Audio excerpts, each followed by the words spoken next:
Selain itu, Prabowo Gibran juga disebut akan menambah jumlah kementerian dalam kabinetnya. Seperti yang kita ketahui bahwa kabinet Saken akan diisi oleh individu-individu yang berkompeten di bidangnya, meski mereka juga bisa diajukan oleh partai politik.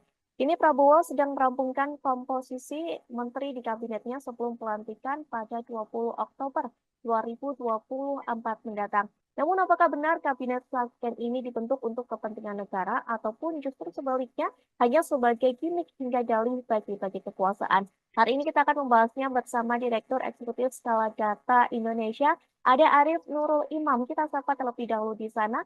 Sudah tergabung bersama kami melalui panggilan Zoom. Ada Bang Arief. Halo Bang Arief, apa kabar? Halo Mbak, kabar baik, Alhamdulillah sehat selalu. Alhamdulillah Bang Arief, seperti yang tadi sudah saya sampaikan begitu ya. Bagaimana pandangan Bang Arief sendiri saat Prabowo dan Gibran ingin membentuk kabinet Saken di era pemerintahannya?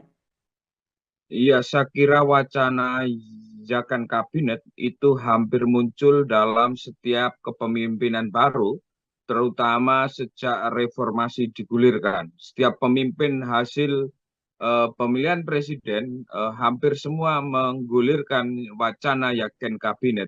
Namun demikian, apakah wacana yakin kabinet di tengah situasi politik Indonesia hari ini itu realistis dan real dengan situasi politik hari ini? Ini tentu yang menjadi pertanyaan. Jika kemudian kita melihat realitas politik hari ini yang multi partai dan ada semangat dari Pak Prabowo Subianto untuk melakukan konsolidasi dengan diksi persatuan semua kekuatan politik bangsa, maka potensi terjadinya yakin kabinet atau kabinet yang diisi oleh profesional dan berkompeten, tentu ini akan menjadi sebuah tantangan berat, dan karena itu potensi yakin kabinet secara murni atau secara total saya kira hampir mustahil. Hmm. Sebelum kita membicarakan kabinet Saken ini lebih dalam lagi, Prabowo juga dikabarkan ini Bang akan menambah jumlah kementerian dalam kabinet pemerintahannya begitu ya menjadi 44 kementerian. Bagaimana Bang Arief sendiri melihat kabinet gemuk ini apakah efisien atau tidak dalam artian apakah ini sebagai bagi-bagi kekuasaan begitu? Ya, kalau isu yang beredar, Kabinet Prabowo Gibran akan menambah kementerian atau badan setingkat kementerian, di mana isu yang beredar terdapat 44 badan dan kementerian. Karena itu, jika itu benar dengan adanya 44 kementerian, artinya terjadi pembengkakan kementerian atau lembaga setingkat negeri yang dampaknya tentu akan menyangkut banyak hal, mulai dari soal efisiensi, anggaran, kinerja, dan lainnya, dan sebagainya.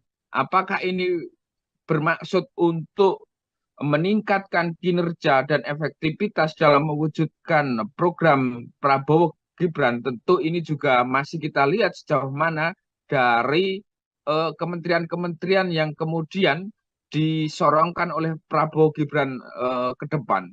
Kedua, apakah ini juga bagian akomodasi politik dengan penambahan kementerian tersebut? Tentu selain faktor mempertimbangkan kebutuhan terhadap program dan visi misi dari Prabowo Gibran, tentu tidak lepas dari faktor akomodasi politik agar menambah ruang politik bagi kekuatan-kekuatan politik yang akan masuk memperkuat kabinet pemerintah Prabowo Gibran, baik itu dari partai politik pendukung ataupun partai politik pengusung.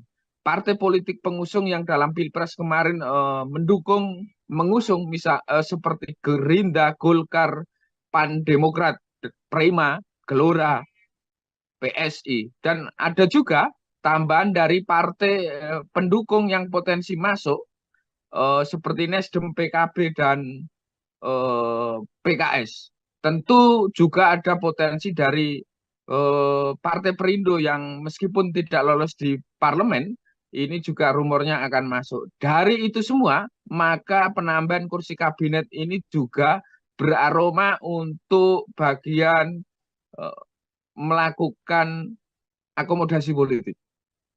Hmm. Apakah itu juga berlaku Bang untuk kabinet Saken begitu ya? Karena Kabinet Second ini akan diisi oleh orang-orang atau individu yang profesional sesuai dengan bidangnya. Atau apakah memang Kabinet Second ini dimaksudkan atau ditujukan untuk hal-hal seperti itu, atau memang justru hal ini menjadi salah satu juga bagian untuk mengakomodasi banyak pihak ataupun dalih dan gimmick dari Kabinet Second sendiri?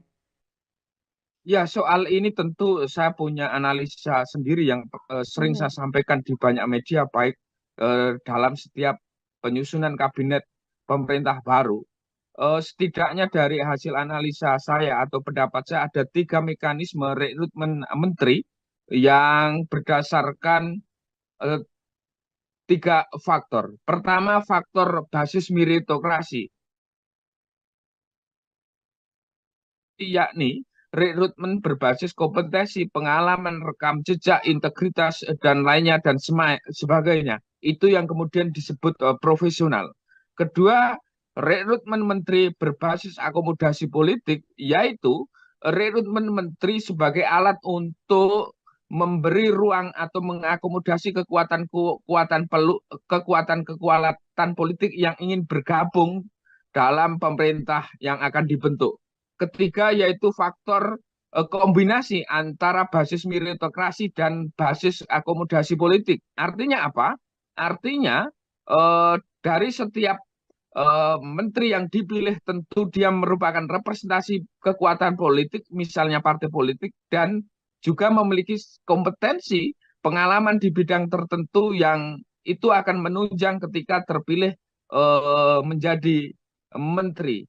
Dari itu semua maka kita bisa melihat apakah kemudian eh, men, eh, kap, wacana yakin kabinet yang akan dibentuk Prabowo Gibran ini sekedar wacana atau kemudian realistis.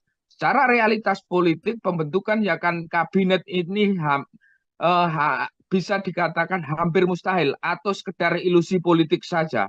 Namun demikian, yang mungkin adalah basis kombinasi politik, kombinasi antara basis meritokrasi dan basis kekuatan akomodasi politik, sehingga meskipun ini akomodasi politik juga tidak mengabaikan faktor kompetensi dari setiap menteri yang ditunjuk untuk duduk di jabatan kementerian atau setingkat kementerian. Artinya kalau dilihat dari pendefinisian yakin kabinet profesional murni tanpa kekuatan partai politik, saya kira ini sebuah ilusi politik. Tetapi kalau kemudian ini kita definisikan sebagai yakin kabinet berasal dari orang profesional, bisa benar ketika faktor-faktor akomodasi politik yang merepresentasikan kekuatan politik itu dimasukkan kategori tersebut. Saya kira itu Mbak, soal wacana yakin kabinet yang mengemuka di beberapa hari terakhir ini.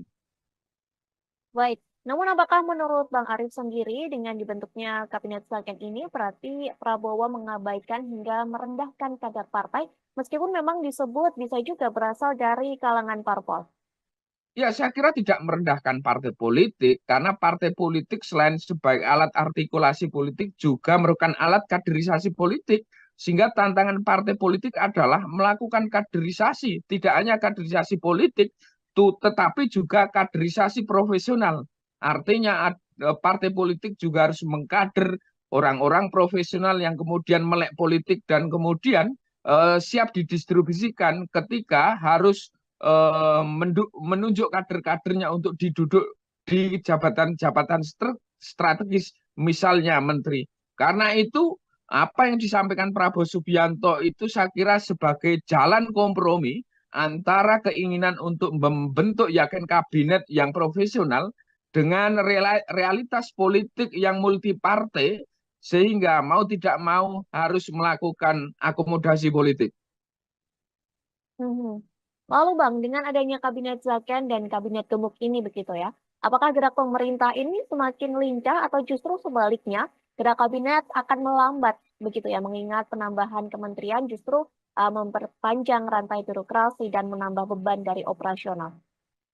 Ya, saya kira kalau dilihat dari sejauh mana kinerja pemerintah, apakah akan semakin lambat atau semakin lincah, Mhm. tentu semakin bertambahnya kementerian dan kekuatan politik yang masuk dampaknya, kemudian harus melakukan konsolidasi dan komunikasi dengan banyak kekuatan politik, dengan banyak kementerian yang ada, sehingga tentu itu akan sedikit akan menghambat dari kinerja pemerintah. Dampaknya adalah ke pemerintah ke depan tidak lincah karena terlalu gemuk. Oke, untuk keuntungan Kabinet Saken sendiri, seperti yang kita ketahui ya, bahwa kursi menteri pastinya akan diisi oleh orang-orang profesional yang sesuai dengan bidangnya. Namun sebenarnya apa saja Bang kelemahan dari Kabinet Saken tersebut? Ya, kalau kementerian yang diisi oleh profesional murni itu tentu memiliki keuntungan di mana orang yang ditunjuk adalah orang-orang yang kompeten, memiliki pengalaman dan memiliki reputasi. Tetapi kelemahannya adalah di tengah sistem multipartai hari ini, meskipun kita menganut presidensialisme, tetapi beraroma multipartai. Karena itu, ketika tidak melakukan akomodasi politik, maka pemerintah yang dibangun potensial terciptanya instabilitas politik. Instabilitas politik bisa terganggu misalnya ketika pemerintah tidak memiliki dukungan di parlemen 50% plus 1 akan diganjal dan dihambat ketika membuat program maupun kebijakan di DPR. Ini nilai kurangnya ketika yakin kabinet eh, murni di tengah sistem politik yang multipartai. Hmm. Bang Arief, pada era pemerintahan Joko Widodo dulu sempat juga digulirkan begitu ya, diusulkan bahwa Jokowi harus atau agar bisa untuk membentuk kabinet Zaken. Sementara sekarang Prabowo di masa kepemimpinan awalnya ini sebelum dilantik, Prabowo sudah membentuk atau sudah menganulir uh, dari kabinet Zaken tersebut. Bagaimana menurut Bang Arief sendiri melihat hal tersebut dari Kalau cuma Jokowi? Mm-mm. Jokowi dulu juga menjanjikan bagaimana akan membentuk kabinet profesional, yakin kabinet, tetapi Mm-mm. faktanya tidak harus berbenturan dengan realitas politik. Karena itu Jokowi juga tidak bisa menunaikan janjinya untuk membentuk kabinet profesional seperti di eh, pemerintah 2014-2019 dan juga makin akomodatif di pemerintah 2019-2024. Wacana yakin kabinet itu adalah wacana yang bagus, tetapi dalam konteks politik Indonesia sekedar ilusi politik saja karena tidak berbasis pada realitas politik yang ada. Siapapun jadi presiden, saya kira akan melakukan akomodasi politik dalam formasi kabinet untuk menciptakan stabilitas politik dan dukungan dari partai politik di Senayan sehingga kebijakan dan program-programnya tidak diganjal dan dihambat oleh para wakilnya di DPR. Bang Arief, kabinet Zaken ini juga sejatinya pernah dilakukan begitu ya di era Soekarno, namun hanya berumur sekira cuma 1 tahun. Apakah nasib ini juga akan terjadi di era pemerintahan Prabowo jika memang janji Prabowo ini akan direalisasikan untuk membentuk kabinet Zaken? Ya, saya kira akan bernasib serupa seperti yang saya sampaikan tadi bahwa kelemahannya dari yakin kabinet ini kekuatan pemerintah menjadi lemah, potensi terjadi instabilitas politik. Tetapi saya tidak yakin Prabowo Subianto akan menyusun yakin kabinet yang hanya melihat faktor kompetensi dan mengabaikan faktor akomodasi politik. Kita tahu misalnya kasak kusuk partai politik telah menyodorkan kader-kadernya untuk duduk di kementerian atau setingkat kementerian. Itu artinya gejala yang ada yakin kabinet dalam arti yakin kabinet murni atau profesional tanpa akomodasi politik hampir mustahil juga akan dilakukan oleh Pak Prabowo dan Gibran Rakabuming. Baik, Bang Arief, PDIP mendukung ide Prabowo begitu ya terkait kabinet Zaken. Apakah ini juga menjadi isyarat bahwa PDIP akan bergabung ke pemerintahan Prabowo Gibran yang kini posisinya partai berkepala banteng ini justru sebagai oposisi? Ya, soal dukungan PDI pada bergabungnya PDI di pemerintah atau berada di luar pemerintah memang menjadi tema menarik politik belakangan ini mengingat Hmm. relasi PDIP dengan Joko Widodo hari ini memburuk dan terjadi konflik terbuka.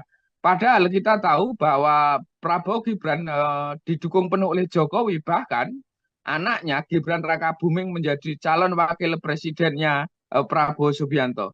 Karena itu apakah PDIP atau masuk di pemerintah Jokowi atau tidak? Hari ini kalau kita lihat misalnya jika Pak Jokowi masuk memiliki peran peran yang signifikan, tentu PDIP besar kemungkinan tidak akan masuk di kabinet. Tetapi kalau kemudian dilihat PDIP, peran Jokowi ini terbatas, tentu akan menjadi pertimbangan PDIP untuk masuk di kabinet dan bergabung di pemerintah Prabowo ke depan. Baik, yang terakhir sebagai closing statement juga kami meminta untuk Bang Arief menyampaikan pendapatnya tentang Kabinet Zaken. Seperti apa yang sejatinya harus dilakukan oleh pemerintahan Prabowo agar Kabinet Zaken ini berjalan dengan semestinya? Ya, wacana kabinet yakin adalah wacana bagus, tetapi harus diingat di tengah sistem multipartai hari ini tidak ada kekuatan politik yang mendukung pemerintah tanpa dalam tanda petik meminta jatah konsesi politik. Karena itu mau tidak mau setiap pemerintah atau setiap presiden terpilih harus melakukan akomodasi politik. Tetapi yang harus digarisbawahi bahwa akomodasi politik di tengah sistem multipartai hari ini saya kira bukan sesuatu perbuatan yang diharamkan, melainkan bagaimana melakukan akomodasi politik tanpa mengabaikan faktor integritas, faktor kompetensi, faktor reputasi, faktor pengalaman, dan lainnya, dan sebagainya. Jadi ketika itu bisa dilakukan, maka meskipun bukan kabinet meskipun akomodasi politik, tetapi juga tidak mengabaikan faktor kompetensi profesional dan pengalaman. Dan karena itu kinerja pemerintah ke depan dengan didukung oleh menteri-menteri yang profesional, meskipun juga mewakili unsur kekuatan politik, tentu akan menunjukkan atau bisa bekerja secara maksimal sehingga akan sukses mengantarkan apa yang menjadi janji dan harapan Prabowo Gibran pada Pilpres kemarin. Prabowo Subianto dan Gibran Rakabuming Raka dikabarkan akan membentuk Kabinet Zaken di era pemerintahannya. Tak hanya itu, Prabowo Gibran juga disebut akan menambah jumlah kementerian dalam kabinetnya. Seperti yang kita ketahui bahwa Kabinet Zaken akan diisi oleh individu-individu yang berkompeten di bidangnya, meski mereka juga bisa diajukan oleh partai politik. Kini Prabowo sedang merampungkan komposisi menteri di kabinetnya sebelum pelantikan pada 20 Oktober 2024 mendatang. Namun apakah benar Kabinet Zaken ini dibentuk untuk kepentingan negara ataupun justru sebaliknya hanya sebagai gimmick hingga dalih bagi-bagi kekuasaan? Hari ini kita akan membahasnya bersama Direktur Eksekutif Skala Data Indonesia, ada Arief Nurul Imam. Kita sapa terlebih dahulu di sana. Sudah tergabung bersama kami melalui panggilan Zoom. Ada Bang Arief. Halo Bang Arief, apa kabar? Halo Mbak, kabar baik, Alhamdulillah sehat selalu. Alhamdulillah Bang Arief, seperti yang tadi sudah saya sampaikan begitu ya. Bagaimana pandangan Bang Arief sendiri saat Prabowo dan Gibran ingin membentuk kabinet Zaken di era pemerintahannya?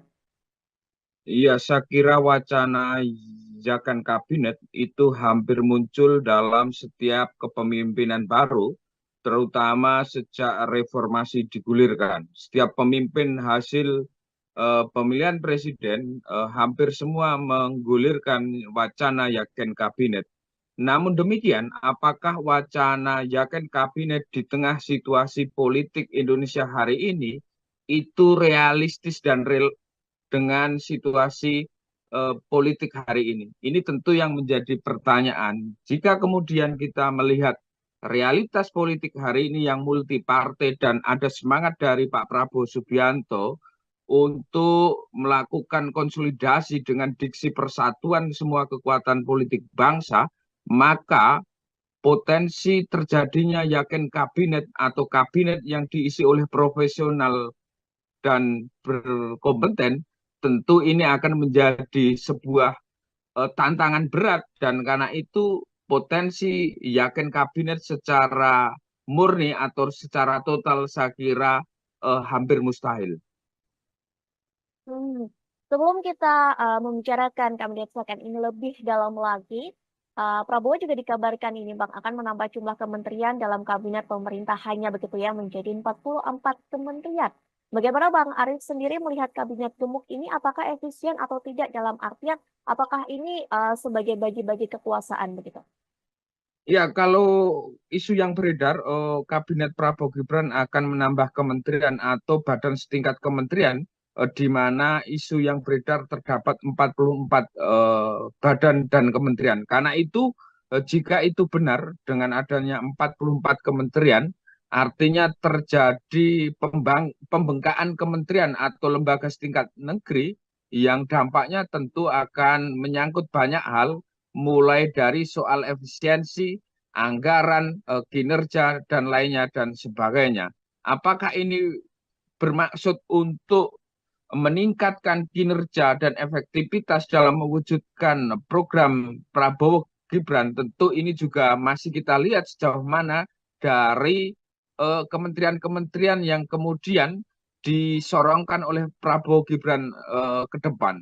Kedua, apakah ini juga bagian akomodasi politik dengan penambahan kementerian tersebut? Tentu selain faktor mempertimbangkan kebutuhan terhadap program dan visi misi dari Prabowo Gibran, tentu tidak lepas dari faktor akomodasi politik agar menambah ruang politik bagi kekuatan politik yang akan masuk memperkuat kabinet pemerintah Prabowo Gibran, baik itu dari partai politik pendukung ataupun partai politik pengusung.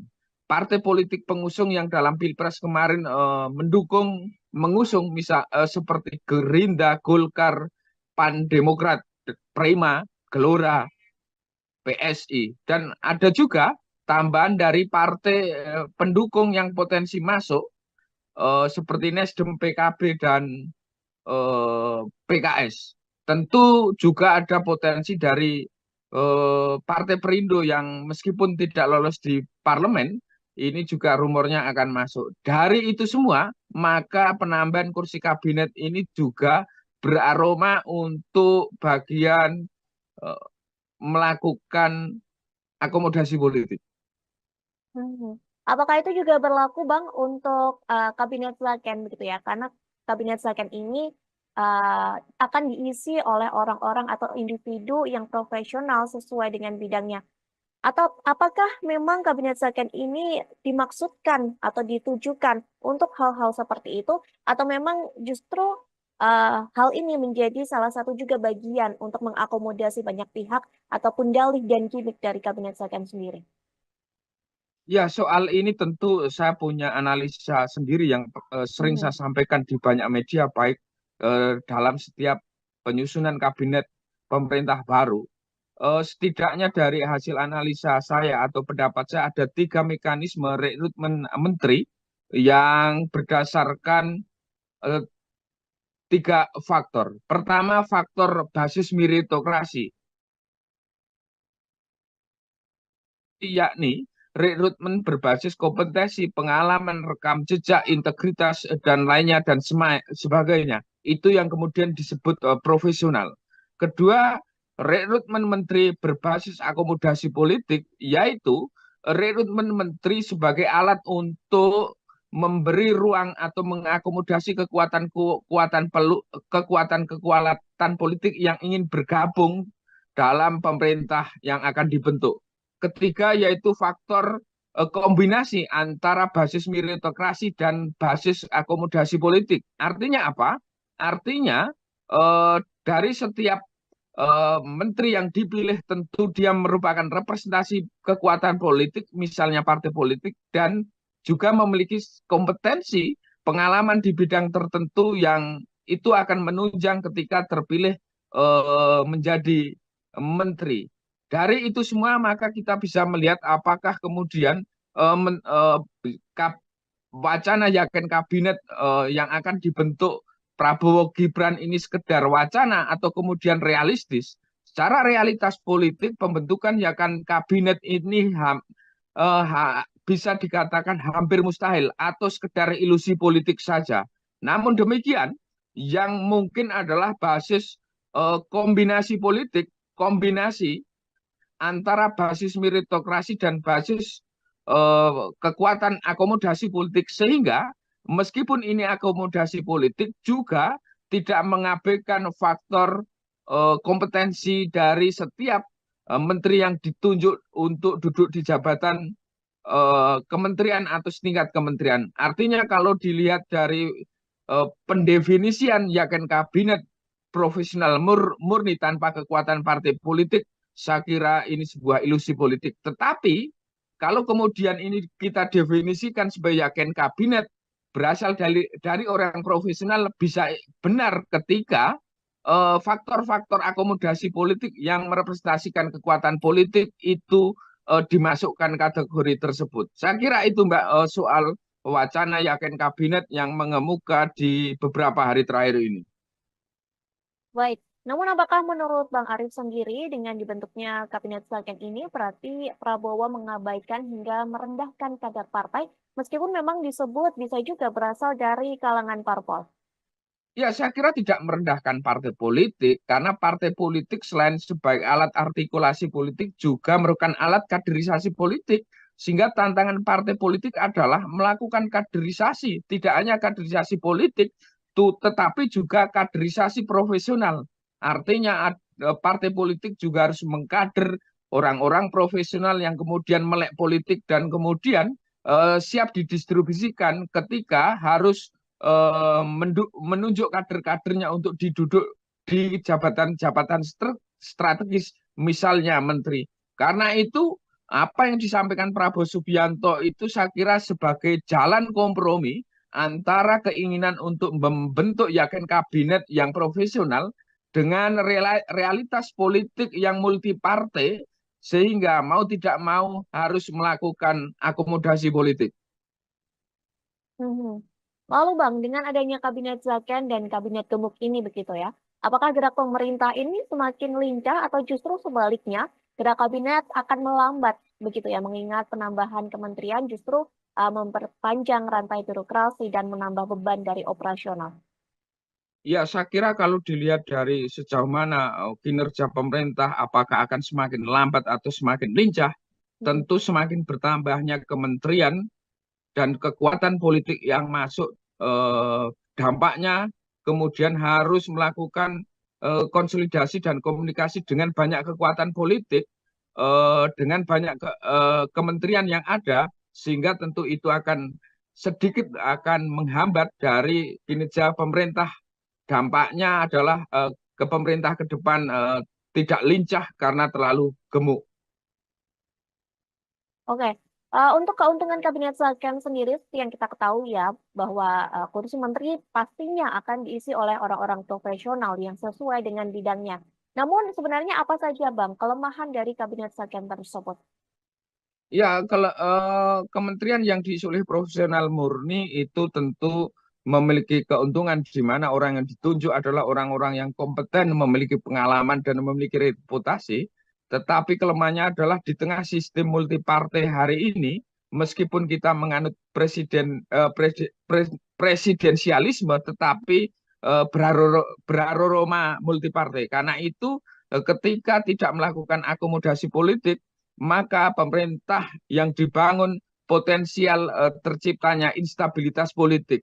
Instabilitas politik bisa terganggu misalnya ketika pemerintah tidak memiliki dukungan di parlemen 50% plus satu, akan diganjal dan dihambat ketika membuat program maupun kebijakan di DPR. Ini nilai kurangnya ketika yakin kabinet eh, murni di tengah sistem politik yang multi partai. Hmm. Bang Arief, pada era pemerintahan Joko Widodo dulu sempat juga digulirkan begitu ya, diusulkan bahwa Jokowi harus atau agar bisa untuk membentuk kabinet second. Sementara sekarang Prabowo di masa kepemimpinan awalnya ini sebelum dilantik, Prabowo sudah membentuk atau sudah menganulir uh, dari kabinet second tersebut. Bagaimana menurut Bang Arief sendiri melihat hal tersebut dari Kalau cuma Jokowi? Mm-mm. Jokowi dulu juga menjanjikan bagaimana akan membentuk kabinet profesional, yakin kabinet, tetapi Mm-mm. faktanya tidak harus berbenturan dengan realitas politik. Karena itu Jokowi juga tidak bisa menunaikan janjinya untuk membentuk kabinet profesional seperti di eh, pemerintah 2014-2019 dan juga makin akomodatif di pemerintah 2019-2024. Wacana yakin kabinet itu adalah wacana yang bagus, tetapi dalam konteks politik Indonesia sekedar ilusi politik saja karena tidak berbasis pada realitas politik yang ada. Siapapun jadi presiden, saya kira akan melakukan akomodasi politik dalam formasi kabinet untuk menciptakan stabilitas politik dan dukungan dari partai politik di Senayan sehingga kebijakan dan program-programnya tidak diganjal dan dihambat oleh para wakilnya di DPR.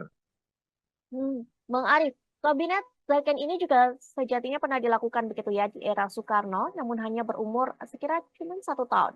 Apakah nasib ini juga akan terjadi di era pemerintahan Prabowo jika memang janji Prabowo ini akan direalisasikan untuk membentuk kabinet Zaken?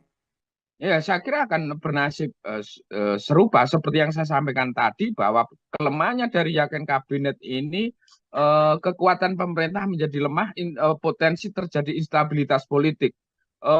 Tetapi saya tidak yakin Prabowo Subianto akan menyusun yakin kabinet yang hanya melihat faktor kompetensi dan mengabaikan faktor akomodasi politik. Kita tahu misalnya kasak-kusuk partai politik telah menyodorkan kader-kadernya untuk duduk di kementerian atau setingkat kementerian. Itu artinya gejala yang ada yakin kabinet dalam arti yakin kabinet murni atau profesional tanpa akomodasi politik hampir mustahil juga akan dilakukan oleh Pak Prabowo dan Gibran Rakabuming. Baik, Bang Arif, PDIP mendukung ide Prabowo begitu ya terkait kabinet Zaken. Apakah ini juga menjadi isyarat bahwa PDIP akan bergabung ke pemerintahan Prabowo Gibran yang kini posisinya partai berkepala banteng ini justru sebagai oposisi? Ya, soal dukungan PDI pada bergabungnya PDI di pemerintah atau berada di luar pemerintah memang menjadi tema menarik politik belakangan ini mengingat Hmm, relasi PDIP dengan Joko Widodo hari ini memburuk dan terjadi konflik terbuka.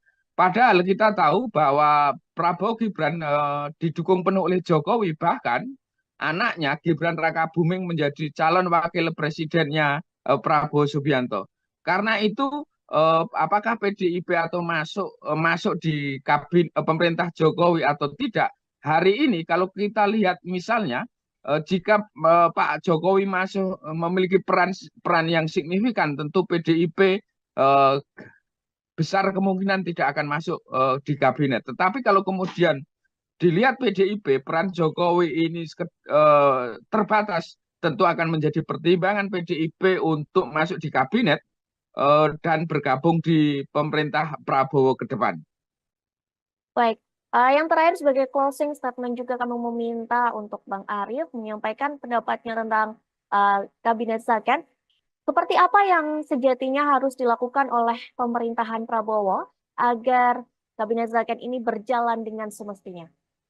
Ya, wacana kabinet yakin adalah wacana bagus, tetapi harus diingat di tengah sistem multipartai hari ini tidak ada kekuatan politik yang mendukung pemerintah tanpa dalam tanda petik meminta jatah konsesi politik. Karena itu mau tidak mau setiap pemerintah atau setiap presiden terpilih harus melakukan akomodasi politik.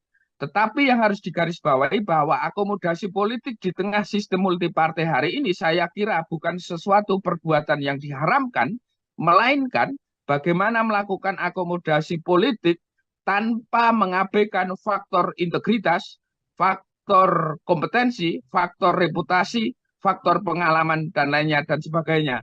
Jadi ketika itu bisa dilakukan, maka meskipun bukan kabinet meskipun akomodasi politik, tetapi juga tidak mengabaikan faktor kompetensi profesional dan pengalaman. Dan karena itu kinerja pemerintah ke depan dengan didukung oleh menteri-menteri yang profesional meskipun juga mewakili unsur kekuatan politik tentu akan menunjukkan atau bisa bekerja secara maksimal sehingga akan sukses mengantarkan apa yang menjadi janji dan harapan Prabowo Gibran pada Pilpres kemarin. Prabowo Subianto dan Gibran Rakabuming Raka dikabarkan akan membentuk kabinet Saken di era pemerintahannya. Tak hanya itu, Prabowo Gibran juga disebut akan menambah jumlah kementerian dalam kabinetnya. Seperti yang kita ketahui bahwa kabinet Saken akan diisi oleh individu-individu yang berkompeten di bidangnya, meski mereka juga bisa diajukan oleh partai politik. Kini Prabowo sedang merampungkan komposisi menteri di kabinetnya sebelum pelantikan pada 20 Oktober 2024 mendatang. Namun apakah benar kabinet Saken ini dibentuk untuk kepentingan negara ataupun justru sebaliknya hanya sebagai gimmick hingga dalih bagi-bagi kekuasaan? Hari ini kita akan membahasnya bersama Direktur Eksekutif Skala Data Indonesia, ada Arief Nurul Imam. Kita sapa terlebih dahulu di sana. Sudah tergabung bersama kami melalui panggilan Zoom. Ada Bang Arief. Halo Bang Arief, apa kabar? Halo Mbak, kabar baik, alhamdulillah sehat selalu. Alhamdulillah Bang Arief, seperti yang tadi sudah saya sampaikan begitu ya. Bagaimana pandangan Bang Arief sendiri saat Prabowo dan Gibran ingin membentuk kabinet Saken di era pemerintahannya? Iya, saya kira wacana Zakan kabinet itu hampir muncul dalam setiap kepemimpinan baru, terutama sejak reformasi digulirkan. Setiap pemimpin hasil pemilihan presiden hampir semua menggulirkan wacana Yakin kabinet.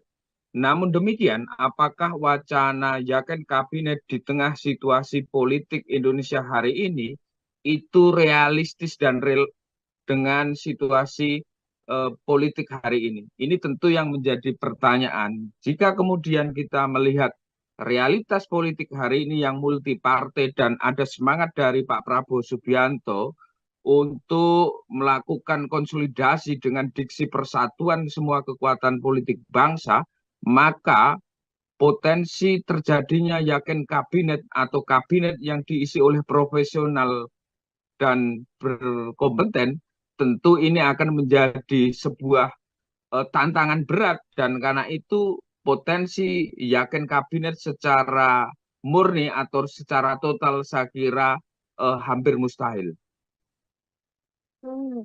Sebelum kita membicarakan kabinet Saken ini lebih dalam lagi, Prabowo juga dikabarkan ini Bang akan menambah jumlah kementerian dalam kabinet pemerintahannya begitu ya menjadi 44 kementerian. Bagaimana Bang Arief sendiri melihat kabinet gemuk ini apakah efisien atau tidak dalam artian apakah ini sebagai bagi-bagi kekuasaan begitu? Ya, kalau isu yang beredar, Kabinet Prabowo Gibran akan menambah kementerian atau badan setingkat kementerian, di mana isu yang beredar terdapat 44 badan dan kementerian. Karena itu, jika itu benar dengan adanya 44 kementerian, artinya terjadi pembengkakan kementerian atau lembaga setingkat negeri yang dampaknya tentu akan menyangkut banyak hal, mulai dari soal efisiensi, anggaran, kinerja, dan lainnya, dan sebagainya.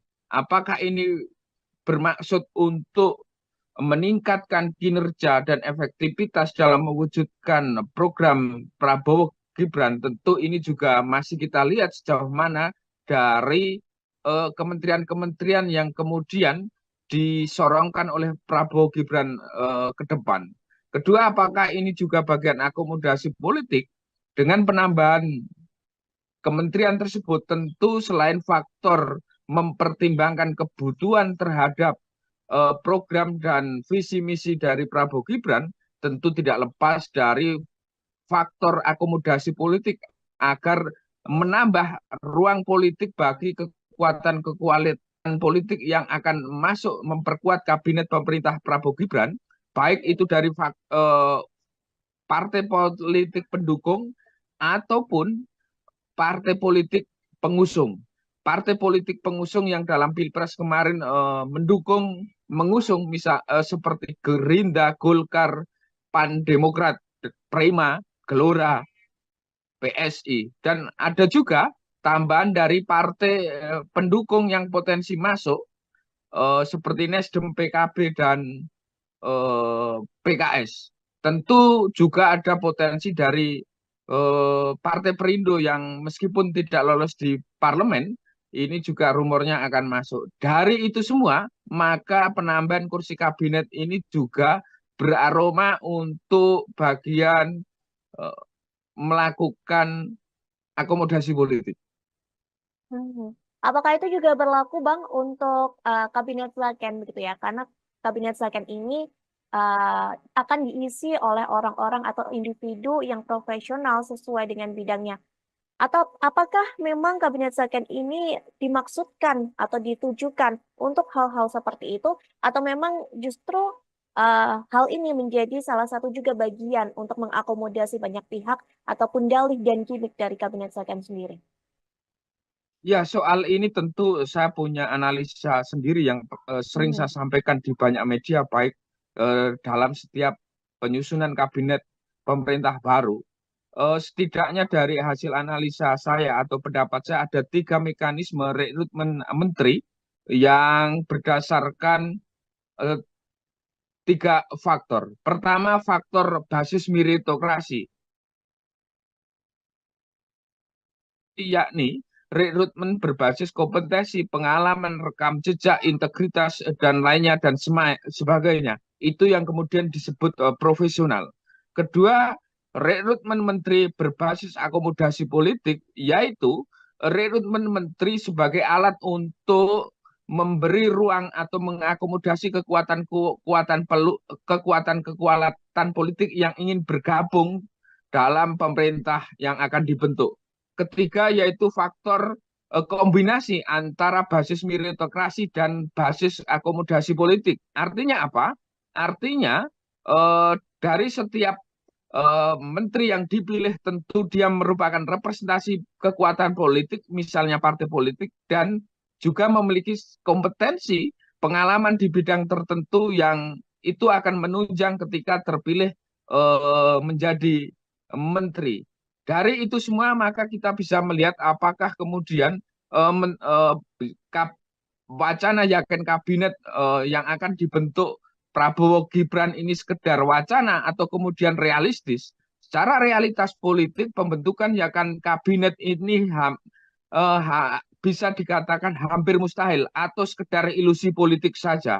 Namun demikian, yang mungkin adalah basis kombinasi politik, kombinasi antara basis meritokrasi dan basis kekuatan akomodasi politik, sehingga meskipun ini akomodasi politik juga tidak mengabaikan faktor kompetensi dari setiap menteri yang ditunjuk untuk duduk di jabatan kementerian atau setingkat kementerian. Artinya kalau dilihat dari pendefinisian yakin kabinet profesional murni tanpa kekuatan partai politik, saya kira ini sebuah ilusi politik. Tetapi kalau kemudian ini kita definisikan sebagai yakin kabinet berasal dari orang profesional, bisa benar ketika faktor-faktor akomodasi politik yang merepresentasikan kekuatan politik itu dimasukkan kategori tersebut. Saya kira itu Mbak, soal wacana yakin kabinet yang mengemuka di beberapa hari terakhir ini.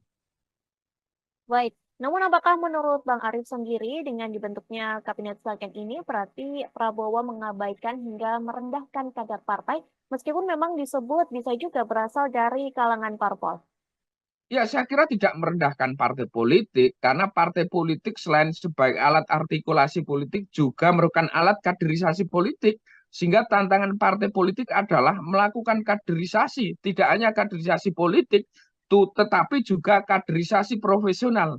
Artinya partai politik juga harus mengkader orang-orang profesional yang kemudian melek politik dan kemudian siap didistribusikan ketika harus menunjuk kader-kadernya untuk diduduk di jabatan-jabatan strategis, misalnya menteri. Karena itu apa yang disampaikan Prabowo Subianto itu saya kira sebagai jalan kompromi antara keinginan untuk membentuk yakin kabinet yang profesional dengan realitas politik yang multi partai, sehingga mau tidak mau harus melakukan akomodasi politik. Mhm. Lalu Bang, dengan adanya Kabinet Zaken dan Kabinet Gemuk ini begitu ya, apakah gerak pemerintah ini semakin lincah atau justru sebaliknya, gerak kabinet akan melambat begitu ya, mengingat penambahan kementerian justru memperpanjang rantai birokrasi dan menambah beban dari operasional. Ya, saya kira kalau dilihat dari sejauh mana kinerja pemerintah, apakah akan semakin lambat atau semakin lincah, Mm-mm. tentu semakin bertambahnya kementerian dan kekuatan politik yang masuk, dampaknya kemudian harus melakukan konsolidasi dan komunikasi dengan banyak kekuatan politik, dengan banyak kementerian yang ada, sehingga tentu itu akan sedikit akan menghambat dari kinerja pemerintah. Dampaknya adalah ke pemerintah ke depan tidak lincah karena terlalu gemuk. Oke, untuk keuntungan Kabinet Zaken sendiri seperti yang kita ketahui ya, bahwa kursi menteri pastinya akan diisi oleh orang-orang profesional yang sesuai dengan bidangnya. Namun sebenarnya apa saja Bang kelemahan dari Kabinet Zaken tersebut? Ya, kalau kementerian yang diisi oleh profesional murni itu tentu memiliki keuntungan di mana orang yang ditunjuk adalah orang-orang yang kompeten, memiliki pengalaman dan memiliki reputasi. Tetapi kelemahannya adalah di tengah sistem multipartai hari ini, meskipun kita menganut presidensialisme, tetapi beraroma multipartai. Karena itu, ketika tidak melakukan akomodasi politik, maka pemerintah yang dibangun potensial terciptanya instabilitas politik. Instabilitas politik bisa terganggu misalnya ketika pemerintah tidak memiliki dukungan di parlemen 50% plus satu, akan diganjal dan dihambat ketika membuat program maupun kebijakan di DPR. Ini nilai kurangnya ketika yakin kabinet eh, murni di tengah sistem politik yang multipartai. Hmm. Bang Arif, pada era pemerintahan Joko Widodo dulu sempat juga digulirkan begitu ya, diusulkan bahwa Jokowi harus atau agar bisa untuk membentuk kabinet Zaken. Sementara sekarang Prabowo di masa kepemimpinan awalnya ini sebelum dilantik, Prabowo sudah membentuk atau sudah menganulir uh, dari kabinet Zaken tersebut. Bagaimana menurut Bang Arif sendiri melihat hal tersebut Kalau dari cuma Jokowi? Mm-mm. Jokowi dulu juga menjanjikan bagaimana akan membentuk kabinet profesional, yakin kabinet, tetapi Mm-mm. faktanya tidak harus berbenturan dengan realitas politik. Karena itu Jokowi juga tidak bisa menunaikan janjinya untuk membentuk kabinet profesional seperti di eh, pemerintah 2014-2019 dan juga makin akomodatif di pemerintah 2019-2024. Wacana yakin kabinet itu adalah wacana yang bagus, tetapi dalam konteks politik Indonesia sekedar ilusi politik saja karena tidak berbasis pada realitas politik yang ada. Siapapun jadi presiden, saya kira akan melakukan akomodasi politik dalam formasi kabinet untuk menciptakan stabilitas politik dan dukungan dari partai politik di Senayan sehingga kebijakan dan program-programnya tidak diganjal dan dihambat oleh para wakilnya di DPR. Bang Arif, kabinet Zaken ini juga sejatinya pernah dilakukan begitu ya di era Soekarno, namun hanya berumur sekira cuma 1 tahun. Apakah nasib ini juga akan terjadi di era pemerintahan Prabowo jika memang janji Prabowo ini akan direalisasikan untuk membentuk kabinet Zaken? Ya, saya kira akan bernasib serupa seperti yang saya sampaikan tadi bahwa kelemahannya dari yakin kabinet ini kekuatan pemerintah menjadi lemah, potensi terjadi instabilitas politik. Tetapi saya tidak yakin Prabowo Subianto akan menyusun yakin kabinet yang hanya melihat faktor kompetensi dan mengabaikan faktor akomodasi politik. Kita tahu misalnya kasak-kusuk partai politik telah menyodorkan kader-kadernya untuk duduk di kementerian atau setingkat kementerian. Itu artinya gejala yang ada yakin kabinet dalam arti yakin kabinet murni atau profesional tanpa akomodasi politik hampir mustahil juga akan dilakukan oleh Pak Prabowo dan Gibran Rakabuming. Baik, Bang Arif, PDIP mendukung ide Prabowo begitu ya terkait Kabinet Zaken. Apakah ini juga menjadi isyarat bahwa PDIP akan bergabung ke pemerintahan Prabowo Gibran yang kini posisinya partai berkepala banteng ini justru sebagai oposisi? Ya, soal dukungan PDI pada bergabungnya PDI di pemerintah atau berada di luar pemerintah memang menjadi tema menarik politik belakangan ini mengingat Hmm, relasi PDIP dengan Joko Widodo hari ini memburuk dan terjadi konflik terbuka. Padahal kita tahu bahwa Prabowo Gibran didukung penuh oleh Jokowi, bahkan anaknya Gibran Rakabuming menjadi calon wakil presidennya Prabowo Subianto. Karena itu apakah PDIP atau masuk di pemerintah Jokowi atau tidak? Hari ini kalau kita lihat misalnya jika Pak Jokowi masuk memiliki peran peran yang signifikan, tentu PDIP besar kemungkinan tidak akan masuk di kabinet. Tetapi kalau kemudian dilihat PDIP peran Jokowi ini terbatas, tentu akan menjadi pertimbangan PDIP untuk masuk di kabinet dan bergabung di pemerintah Prabowo ke depan. baik. Yang terakhir sebagai closing statement juga kami meminta untuk Bang Arif menyampaikan pendapatnya tentang Kabinet Zaken. Seperti apa yang sejatinya harus dilakukan oleh pemerintahan Prabowo agar Kabinet Zaken ini berjalan dengan semestinya?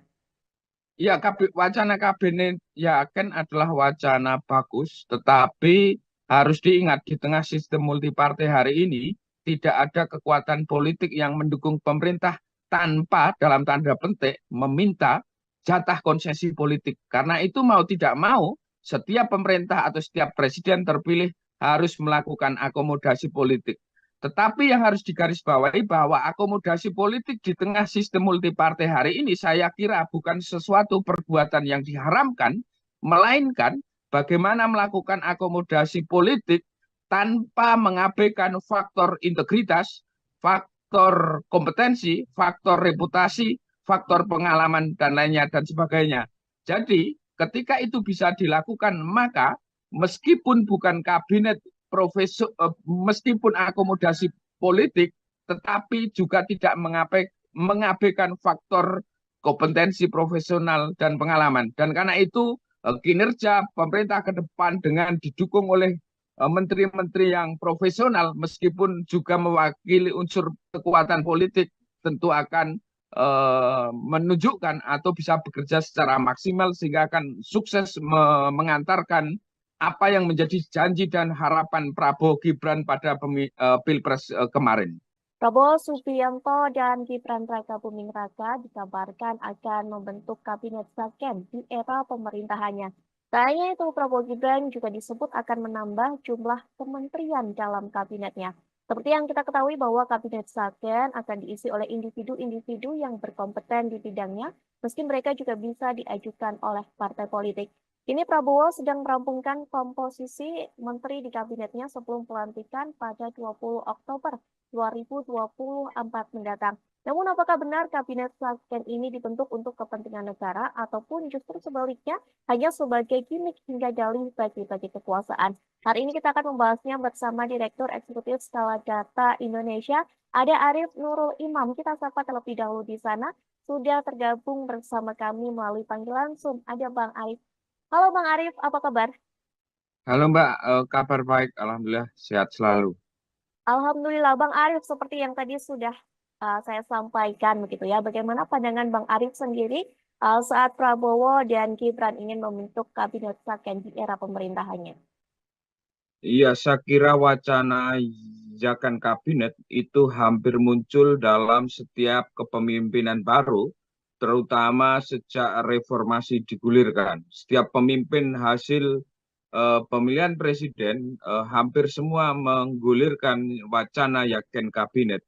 Namun demikian, apakah wacana Yakin kabinet di tengah situasi politik Indonesia hari ini itu realistis dan dengan situasi politik hari ini? Ini tentu yang menjadi pertanyaan. Jika kemudian kita melihat realitas politik hari ini yang multi partai dan ada semangat dari Pak Prabowo Subianto untuk melakukan konsolidasi dengan diksi persatuan semua kekuatan politik bangsa, maka potensi terjadinya yakin kabinet atau kabinet yang diisi oleh profesional dan berkompeten, tentu ini akan menjadi sebuah tantangan berat, dan karena itu potensi yakin kabinet secara murni atau secara total saya kira hampir mustahil.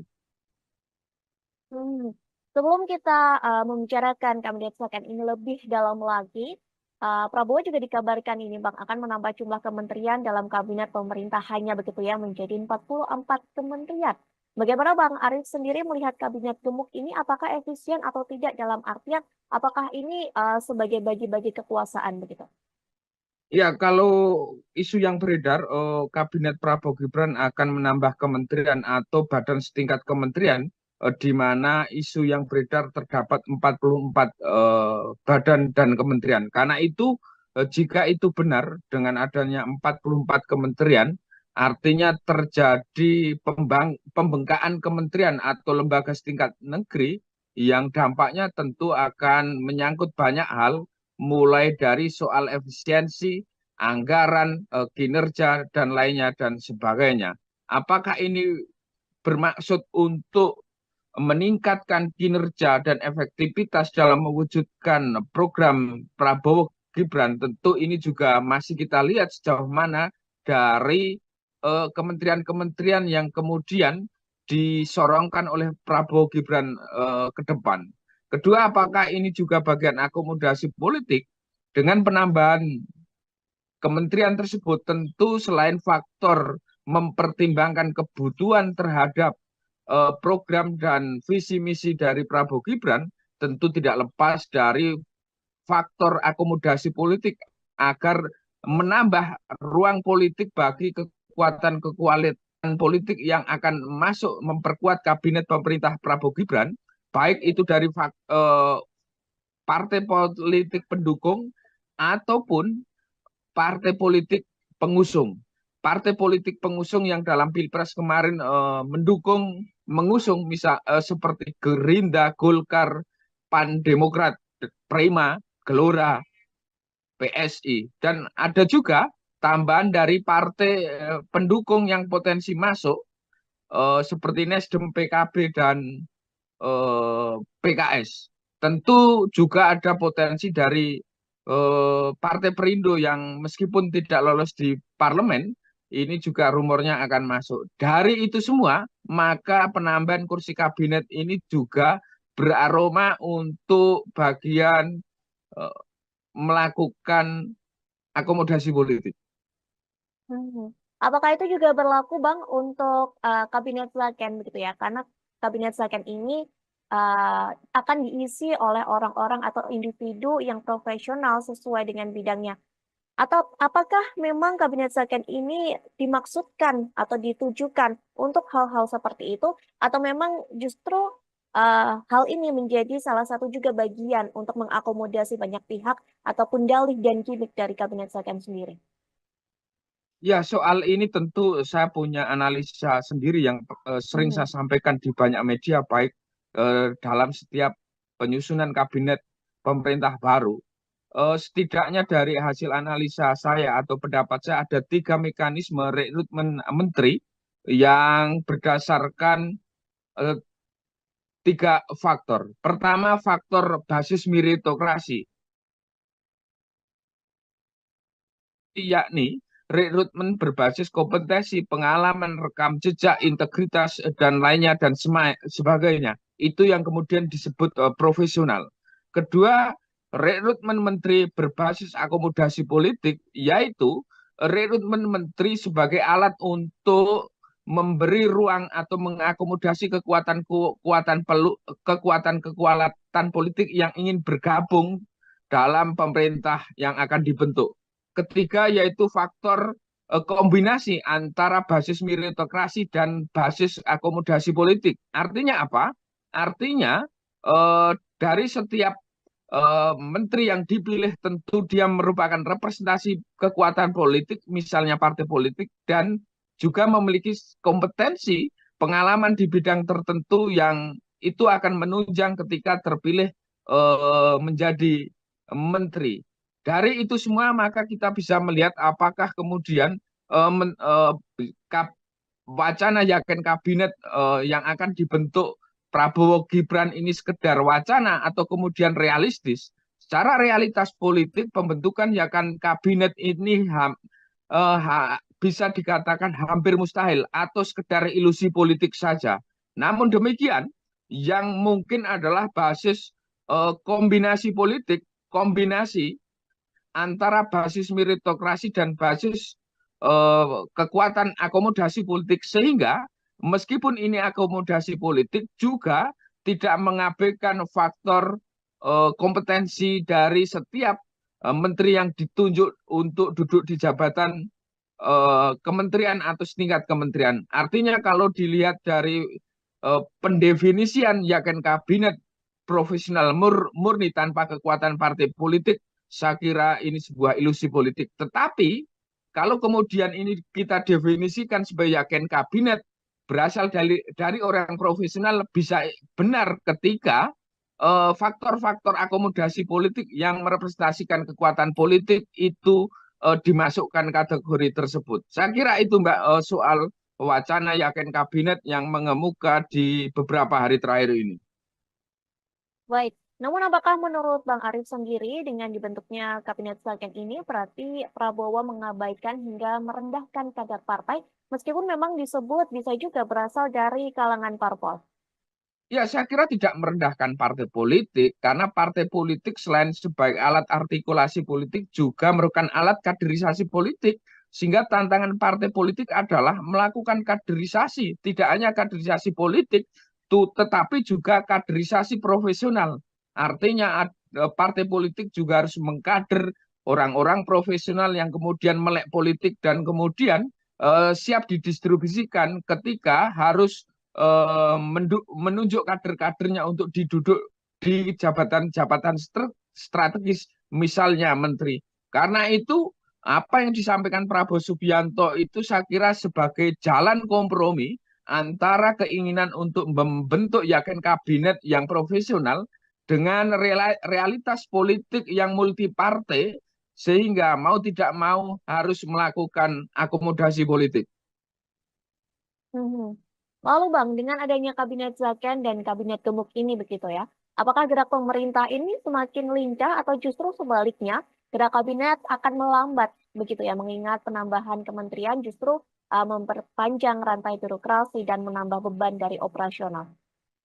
Ya, saya kira kalau dilihat dari sejauh mana kinerja pemerintah, apakah akan semakin lambat atau semakin lincah, Mhm. tentu semakin bertambahnya kementerian dan kekuatan politik yang masuk, dampaknya kemudian harus melakukan konsolidasi dan komunikasi dengan banyak kekuatan politik, dengan banyak kementerian yang ada, sehingga tentu itu akan sedikit akan menghambat dari kinerja pemerintah. Dampaknya adalah ke pemerintah ke depan tidak lincah karena terlalu gemuk. Oke, untuk keuntungan kabinet Zaken sendiri seperti yang kita ketahui ya, bahwa kursi menteri pastinya akan diisi oleh orang-orang profesional yang sesuai dengan bidangnya.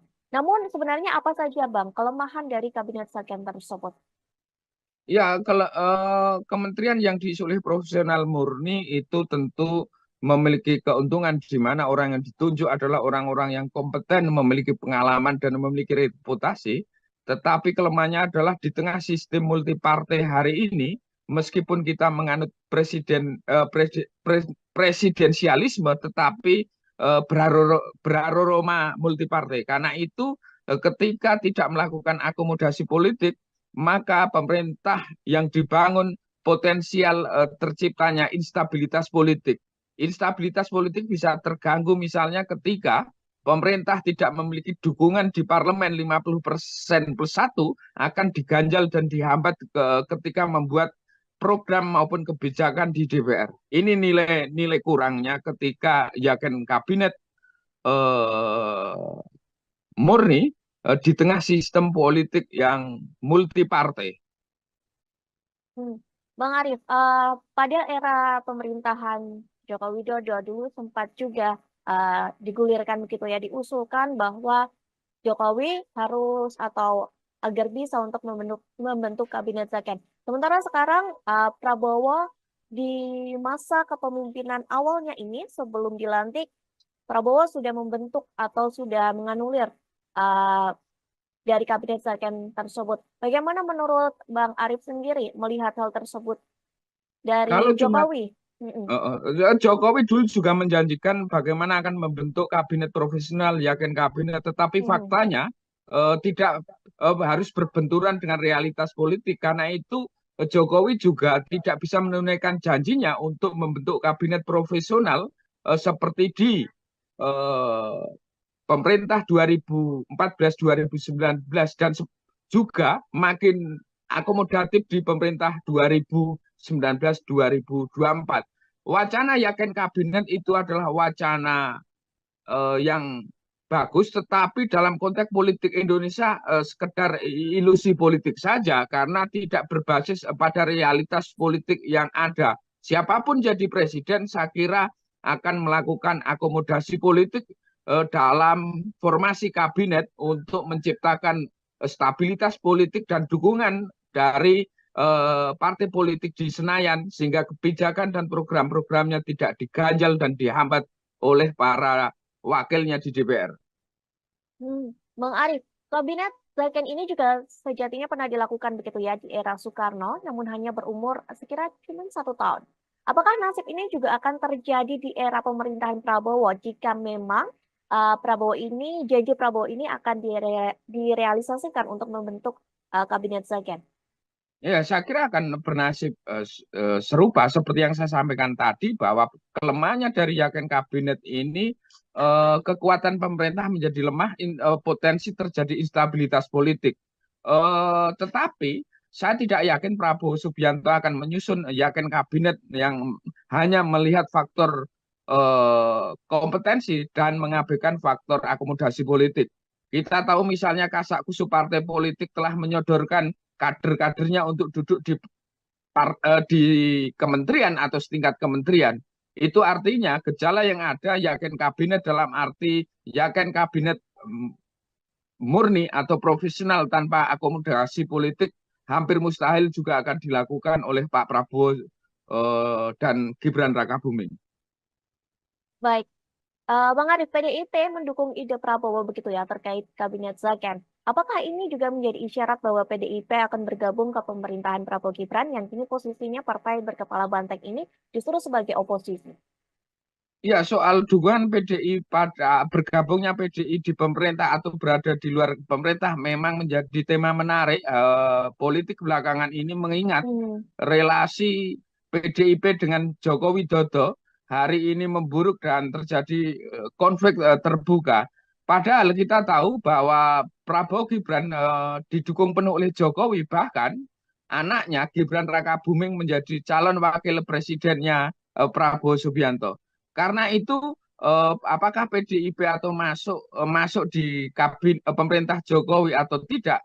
Hari ini kalau kita lihat misalnya jika Pak Jokowi masuk memiliki peran yang signifikan, tentu PDIP besar kemungkinan tidak akan masuk di kabinet. Tetapi kalau kemudian dilihat PDIP, peran Jokowi ini terbatas, tentu akan menjadi pertimbangan PDIP untuk masuk di kabinet dan bergabung di pemerintah Prabowo ke depan.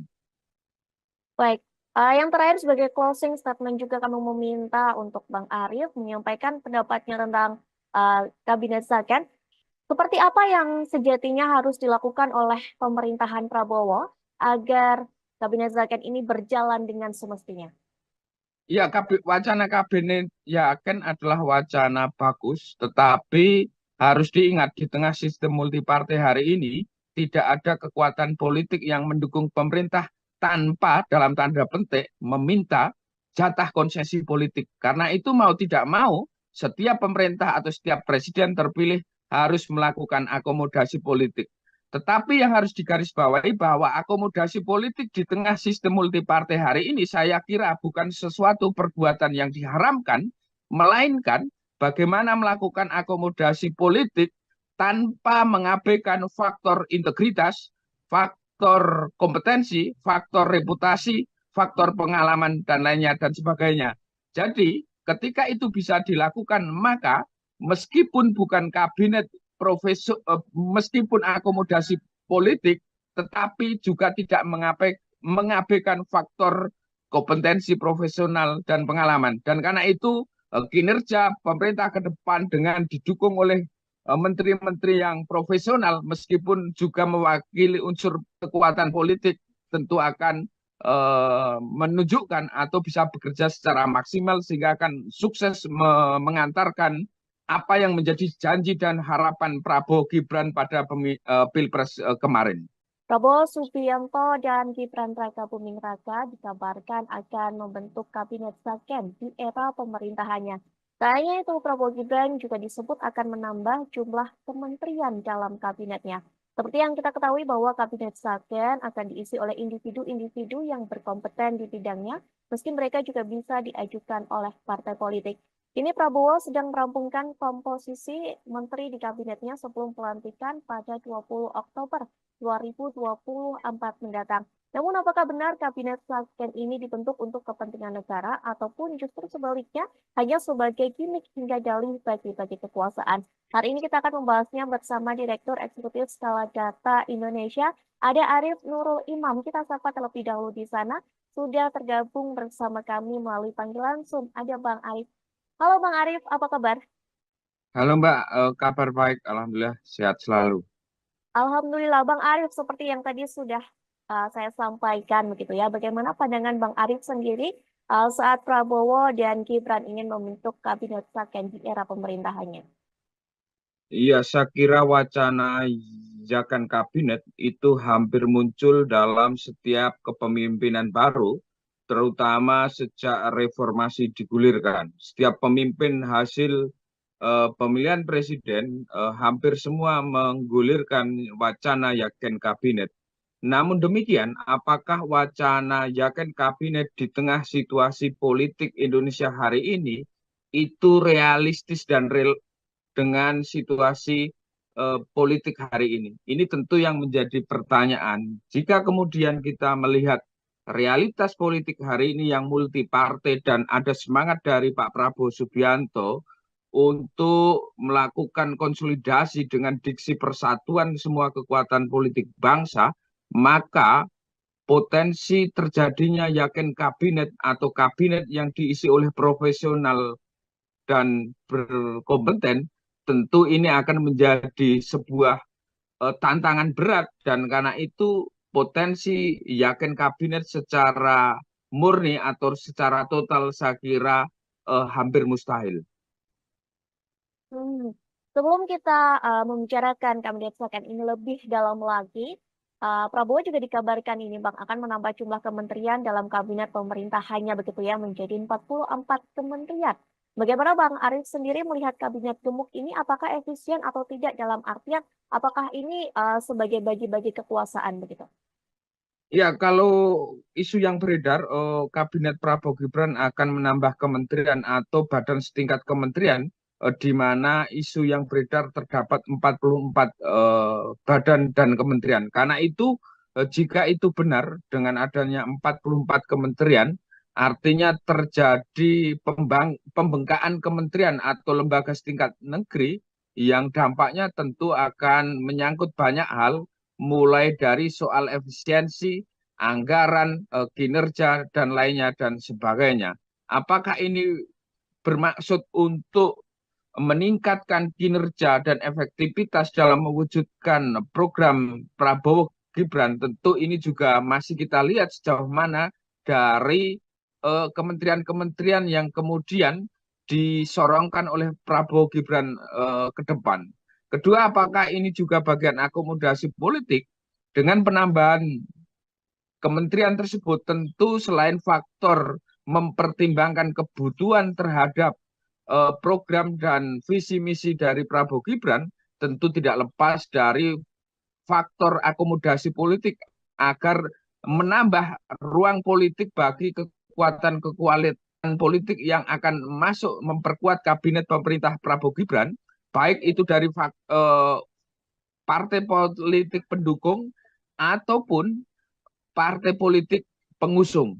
Partai politik pengusung yang dalam Pilpres kemarin mengusung misal seperti Gerindra, Golkar, Pan Demokrat, Prima, Gelora, PSI, dan ada juga tambahan dari partai pendukung yang potensi masuk seperti Nasdem, PKB, dan PKS.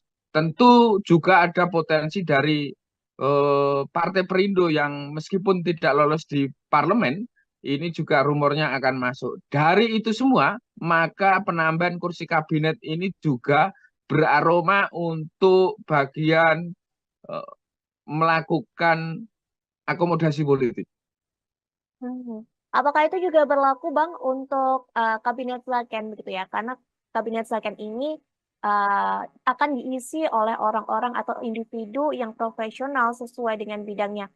Atau apakah memang kabinet Slaken ini dimaksudkan atau ditujukan untuk hal-hal seperti itu? Atau memang justru hal ini menjadi salah satu juga bagian untuk mengakomodasi banyak pihak ataupun dalih dan gimmick dari kabinet Slaken sendiri? Ya, soal ini tentu saya punya analisa sendiri yang sering saya Mhm. sampaikan di banyak media, baik dalam setiap penyusunan kabinet pemerintah baru. Setidaknya dari hasil analisa saya atau pendapat saya ada tiga mekanisme rekrutmen menteri yang berdasarkan eh, tiga faktor. Pertama, faktor basis meritokrasi, yakni rekrutmen berbasis kompetensi, pengalaman, rekam jejak, integritas, dan lainnya, dan sebagainya. Itu yang kemudian disebut profesional. Kedua, rekrutmen menteri berbasis akomodasi politik, yaitu rekrutmen menteri sebagai alat untuk memberi ruang atau mengakomodasi kekuatan politik yang ingin bergabung dalam pemerintah yang akan dibentuk. Ketiga yaitu faktor kombinasi antara basis meritokrasi dan basis akomodasi politik. Artinya apa? Artinya dari setiap menteri yang dipilih tentu dia merupakan representasi kekuatan politik, misalnya partai politik, dan juga memiliki kompetensi pengalaman di bidang tertentu yang itu akan menunjang ketika terpilih menjadi menteri. Dari itu semua maka kita bisa melihat apakah kemudian eh, men- eh, kap- wacana yakin kabinet yang akan dibentuk Prabowo Gibran ini sekedar wacana atau kemudian realistis.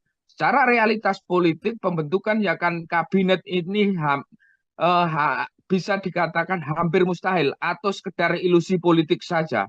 Namun demikian, yang mungkin adalah basis kombinasi politik, kombinasi antara basis meritokrasi dan basis kekuatan akomodasi politik, sehingga meskipun ini akomodasi politik juga tidak mengabaikan faktor kompetensi dari setiap menteri yang ditunjuk untuk duduk di jabatan kementerian atau setingkat kementerian. Artinya kalau dilihat dari pendefinisian yakin kabinet profesional murni tanpa kekuatan partai politik, saya kira ini sebuah ilusi politik. Tetapi kalau kemudian ini kita definisikan sebagai yakin kabinet berasal dari orang profesional, bisa benar ketika faktor-faktor akomodasi politik yang merepresentasikan kekuatan politik itu dimasukkan kategori tersebut. Saya kira itu Mbak soal wacana yakin kabinet yang mengemuka di beberapa hari terakhir ini. Baik, namun apakah menurut Bang Arif sendiri dengan dibentuknya Kabinet Slaken ini berarti Prabowo mengabaikan hingga merendahkan kadar partai meskipun memang disebut bisa juga berasal dari kalangan parpol? Ya, saya kira tidak merendahkan partai politik, karena partai politik selain sebagai alat artikulasi politik juga merupakan alat kaderisasi politik. Sehingga tantangan partai politik adalah melakukan kaderisasi, tidak hanya kaderisasi politik, tetapi juga kaderisasi profesional.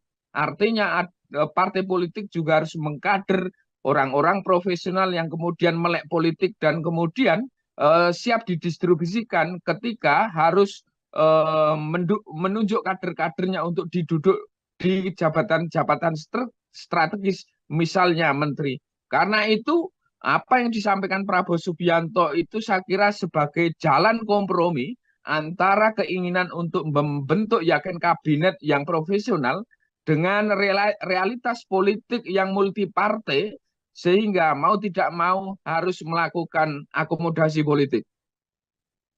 Mhm. Lalu Bang, dengan adanya Kabinet Zaken dan Kabinet Gemuk ini begitu ya, apakah gerak pemerintah ini semakin lincah atau justru sebaliknya gerak kabinet akan melambat begitu ya, mengingat penambahan kementerian justru memperpanjang rantai birokrasi dan menambah beban dari operasional. Ya, saya kira kalau dilihat dari sejauh mana kinerja pemerintah, apakah akan semakin lambat atau semakin lincah, Mhm. tentu semakin bertambahnya kementerian dan kekuatan politik yang masuk, dampaknya kemudian harus melakukan konsolidasi dan komunikasi dengan banyak kekuatan politik, dengan banyak kementerian yang ada, sehingga tentu itu akan sedikit akan menghambat dari kinerja pemerintah. Dampaknya adalah ke pemerintah ke depan tidak lincah karena terlalu gemuk. Oke, untuk keuntungan Kabinet Zaken sendiri seperti yang kita ketahui ya, bahwa kursi menteri pastinya akan diisi oleh orang-orang profesional yang sesuai dengan bidangnya. Namun sebenarnya apa saja Bang kelemahan dari Kabinet Zaken tersebut? Ya, kalau kementerian yang diisi oleh profesional murni itu tentu memiliki keuntungan di mana orang yang ditunjuk adalah orang-orang yang kompeten, memiliki pengalaman dan memiliki reputasi. Tetapi kelemahannya adalah di tengah sistem multipartai hari ini, meskipun kita menganut presidensialisme, tetapi beraroma multipartai. Karena itu, ketika tidak melakukan akomodasi politik, maka pemerintah yang dibangun potensial terciptanya instabilitas politik. Instabilitas politik bisa terganggu misalnya ketika pemerintah tidak memiliki dukungan di parlemen 50% plus satu, akan diganjal dan dihambat ketika membuat program maupun kebijakan di DPR. Ini nilai kurangnya ketika yakin kabinet eh, murni di tengah sistem politik yang multipartai. Hmm. Bang Arief, pada era pemerintahan Joko Widodo dulu sempat juga digulirkan begitu ya, diusulkan bahwa Jokowi harus atau agar bisa untuk membentuk kabinet Zaken. Sementara sekarang Prabowo di masa kepemimpinan awalnya ini sebelum dilantik, Prabowo sudah membentuk atau sudah menganulir uh, dari kabinet Zaken tersebut. Bagaimana menurut Bang Arief sendiri melihat hal tersebut dari Kalau cuma Jokowi? Mm-mm. Jokowi dulu juga menjanjikan bagaimana akan membentuk kabinet profesional, yakin kabinet, tetapi Mm-mm. faktanya tidak harus berbenturan dengan realitas politik. Karena itu Jokowi juga tidak bisa menunaikan janjinya untuk membentuk kabinet profesional seperti di eh, pemerintah 2014-2019 dan juga makin akomodatif di pemerintah 2019-2024. Wacana yakin kabinet itu adalah wacana yang bagus, tetapi dalam konteks politik Indonesia sekedar ilusi politik saja karena tidak berbasis pada realitas politik yang ada. Siapapun jadi presiden, saya kira akan melakukan akomodasi politik dalam formasi kabinet untuk menciptakan stabilitas politik dan dukungan dari partai politik di Senayan sehingga kebijakan dan program-programnya tidak diganjal dan dihambat oleh para wakilnya di DPR. Bang Arief, kabinet Zaken ini juga sejatinya pernah dilakukan begitu ya di era Soekarno, namun hanya berumur sekira cuma 1 tahun. Apakah nasib ini juga akan terjadi di era pemerintahan Prabowo jika memang janji Prabowo ini akan direalisasikan untuk membentuk kabinet Zaken? Ya, saya kira akan bernasib serupa seperti yang saya sampaikan tadi bahwa kelemahannya dari yakin kabinet ini kekuatan pemerintah menjadi lemah, potensi terjadi instabilitas politik. Tetapi saya tidak yakin Prabowo Subianto akan menyusun yakin kabinet yang hanya melihat faktor kompetensi dan mengabaikan faktor akomodasi politik. Kita tahu misalnya kasak-kusuk partai politik telah menyodorkan kader-kadernya untuk duduk di kementerian atau setingkat kementerian. Itu artinya gejala yang ada yakin kabinet dalam arti yakin kabinet murni atau profesional tanpa akomodasi politik hampir mustahil juga akan dilakukan oleh Pak Prabowo dan Gibran Rakabuming. Baik, Bang Arief, PDIP mendukung ide Prabowo begitu ya terkait Kabinet Zaken. Apakah ini juga menjadi isyarat bahwa PDIP akan bergabung ke pemerintahan Prabowo Gibran yang kini posisinya partai berkepala banteng ini justru sebagai oposisi? Ya, soal dukungan PDI pada bergabungnya PDI di pemerintah atau berada di luar pemerintah memang menjadi tema menarik. Politik belakangan ini mengingat Hmm, relasi PDIP dengan Joko Widodo hari ini memburuk dan terjadi konflik terbuka. Padahal kita tahu bahwa Prabowo Gibran didukung penuh oleh Jokowi, bahkan anaknya Gibran Rakabuming menjadi calon wakil presidennya Prabowo Subianto. Karena itu apakah PDIP atau masuk di pemerintah Jokowi atau tidak? Hari ini kalau kita lihat misalnya jika Pak Jokowi masuk memiliki peran yang signifikan, tentu PDIP besar kemungkinan tidak akan masuk di kabinet. Tetapi kalau kemudian dilihat PDIP peran Jokowi ini terbatas, tentu akan menjadi pertimbangan PDIP untuk masuk di kabinet dan bergabung di pemerintah Prabowo ke depan. baik. Yang terakhir sebagai closing statement juga kami meminta untuk Bang Arief menyampaikan pendapatnya tentang Kabinet Zaken. Seperti apa yang sejatinya harus dilakukan oleh pemerintahan Prabowo agar Kabinet Zaken ini berjalan dengan semestinya?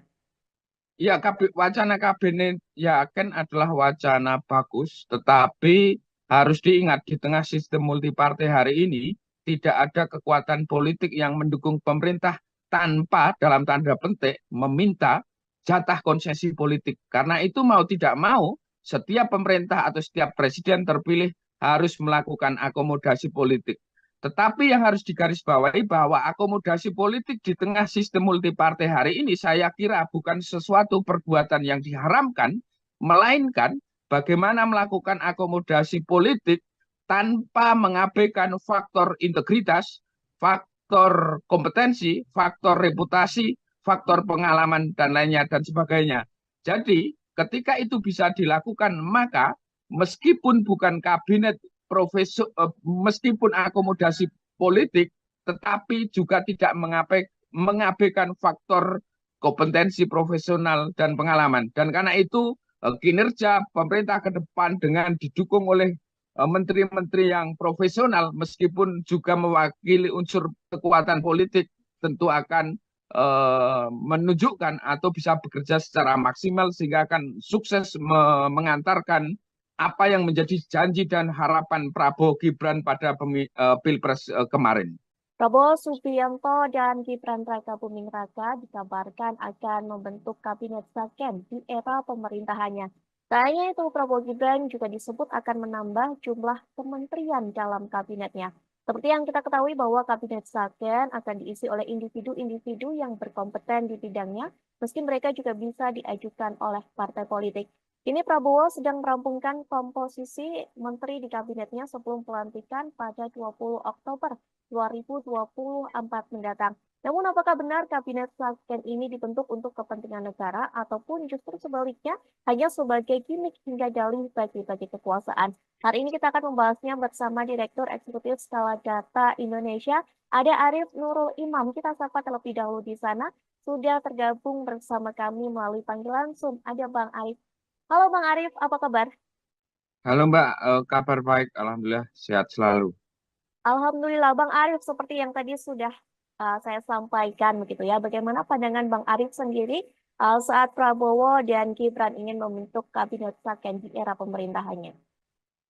Iya, saya kira wacana Zakan kabinet itu hampir muncul dalam setiap kepemimpinan baru, terutama sejak reformasi digulirkan. Setiap pemimpin hasil pemilihan presiden hampir semua menggulirkan wacana Yakin kabinet.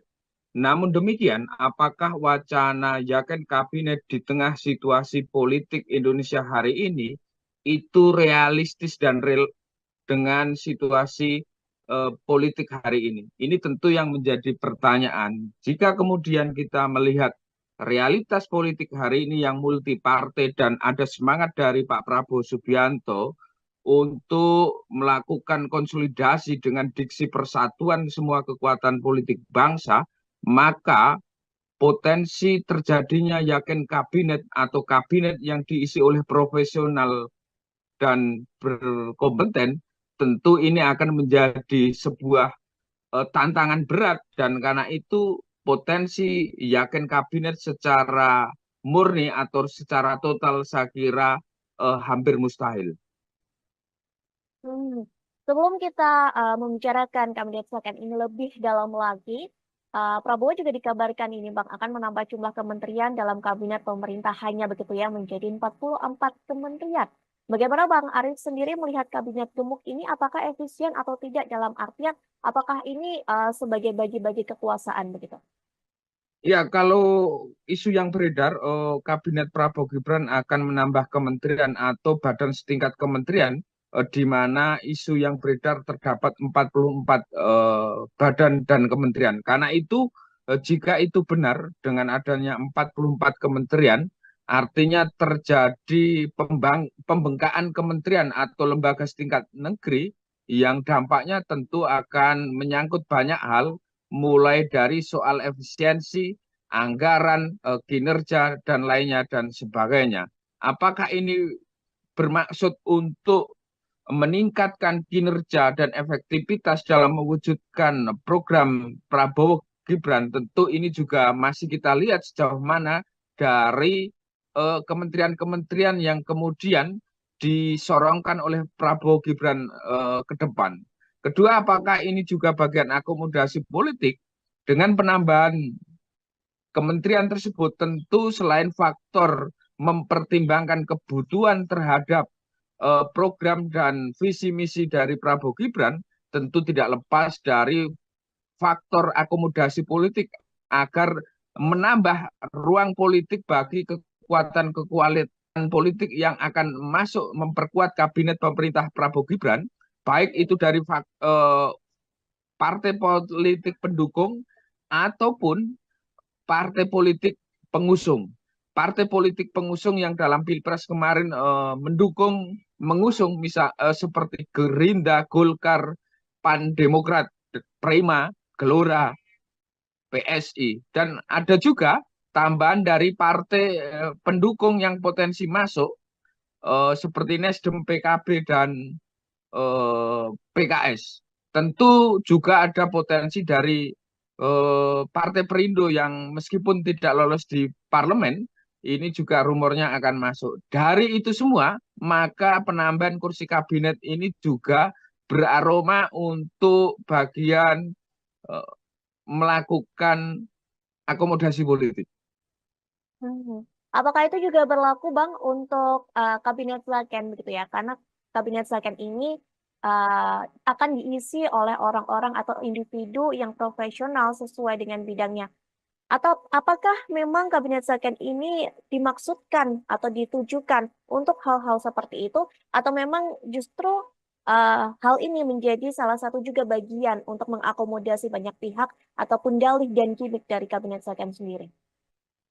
Ya, soal ini tentu saya punya analisa sendiri yang sering saya sampaikan di banyak media, baik dalam setiap penyusunan kabinet pemerintah baru. Setidaknya dari hasil analisa saya atau pendapat saya ada 3 mekanisme rekrutmen menteri yang berdasarkan 3 faktor. Pertama, faktor basis meritokrasi, yakni rekrutmen berbasis kompetensi, pengalaman, rekam jejak, integritas, dan lainnya, dan sebagainya. Itu yang kemudian disebut profesional. Kedua, rekrutmen menteri berbasis akomodasi politik, yaitu rekrutmen menteri sebagai alat untuk memberi ruang atau mengakomodasi kekuatan politik yang ingin bergabung dalam pemerintah yang akan dibentuk. Ketiga yaitu faktor kombinasi antara basis meritokrasi dan basis akomodasi politik. Artinya apa? Artinya dari setiap menteri yang dipilih tentu dia merupakan representasi kekuatan politik, misalnya partai politik, dan juga memiliki kompetensi pengalaman di bidang tertentu yang itu akan menunjang ketika terpilih menjadi menteri. Dari itu semua maka kita bisa melihat apakah kemudian eh, men- eh, kap- wacana yakin kabinet yang akan dibentuk Prabowo Gibran ini sekedar wacana atau kemudian realistis. Secara realitas politik pembentukan yakin kabinet ini bisa dikatakan hampir mustahil atau sekedar ilusi politik saja. Namun demikian, yang mungkin adalah basis kombinasi politik, kombinasi antara basis meritokrasi dan basis kekuatan akomodasi politik, sehingga meskipun ini akomodasi politik juga tidak mengabaikan faktor kompetensi dari setiap menteri yang ditunjuk untuk duduk di jabatan kementerian atau setingkat kementerian. Artinya kalau dilihat dari pendefinisian yakin kabinet profesional murni tanpa kekuatan partai politik, saya kira ini sebuah ilusi politik. Tetapi kalau kemudian ini kita definisikan sebagai yakin kabinet berasal dari orang profesional, bisa benar ketika faktor-faktor akomodasi politik yang merepresentasikan kekuatan politik itu dimasukkan kategori tersebut. Saya kira itu Mbak, soal wacana yakin kabinet yang mengemuka di beberapa hari terakhir ini. Baik, namun apakah menurut Bang Arif sendiri dengan dibentuknya Kabinet Second ini berarti Prabowo mengabaikan hingga merendahkan kadar partai meskipun memang disebut bisa juga berasal dari kalangan parpol? Ya, saya kira tidak merendahkan partai politik, karena partai politik selain sebagai alat artikulasi politik juga merupakan alat kaderisasi politik. Sehingga tantangan partai politik adalah melakukan kaderisasi, tidak hanya kaderisasi politik, tetapi juga kaderisasi profesional. Artinya partai politik juga harus mengkader orang-orang profesional yang kemudian melek politik dan kemudian siap didistribusikan ketika harus menunjuk kader-kadernya untuk diduduk di jabatan-jabatan strategis, misalnya menteri. Karena itu apa yang disampaikan Prabowo Subianto itu saya kira sebagai jalan kompromi antara keinginan untuk membentuk yakin kabinet yang profesional dengan realitas politik yang multipartai, sehingga mau tidak mau harus melakukan akomodasi politik. Mhm.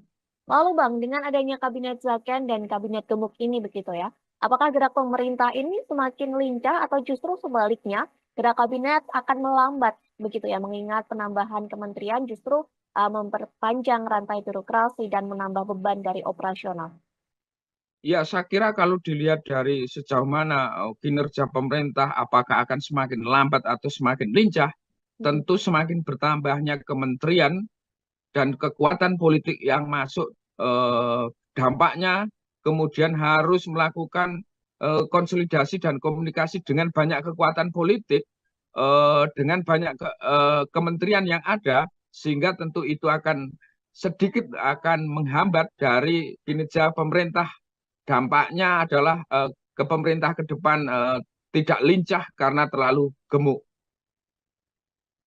Oke, untuk keuntungan Kabinet Zaken sendiri seperti yang kita ketahui ya, bahwa kursi menteri pastinya akan diisi oleh orang-orang profesional yang sesuai dengan bidangnya. Namun sebenarnya apa saja Bang kelemahan dari Kabinet Zaken tersebut? Ya, kalau kementerian yang diisi oleh profesional murni itu tentu memiliki keuntungan di mana orang yang ditunjuk adalah orang-orang yang kompeten, memiliki pengalaman dan memiliki reputasi. Tetapi kelemahannya adalah di tengah sistem multipartai hari ini, meskipun kita menganut presidensialisme, tetapi beraroma multipartai. Karena itu, ketika tidak melakukan akomodasi politik, maka pemerintah yang dibangun potensial terciptanya instabilitas politik.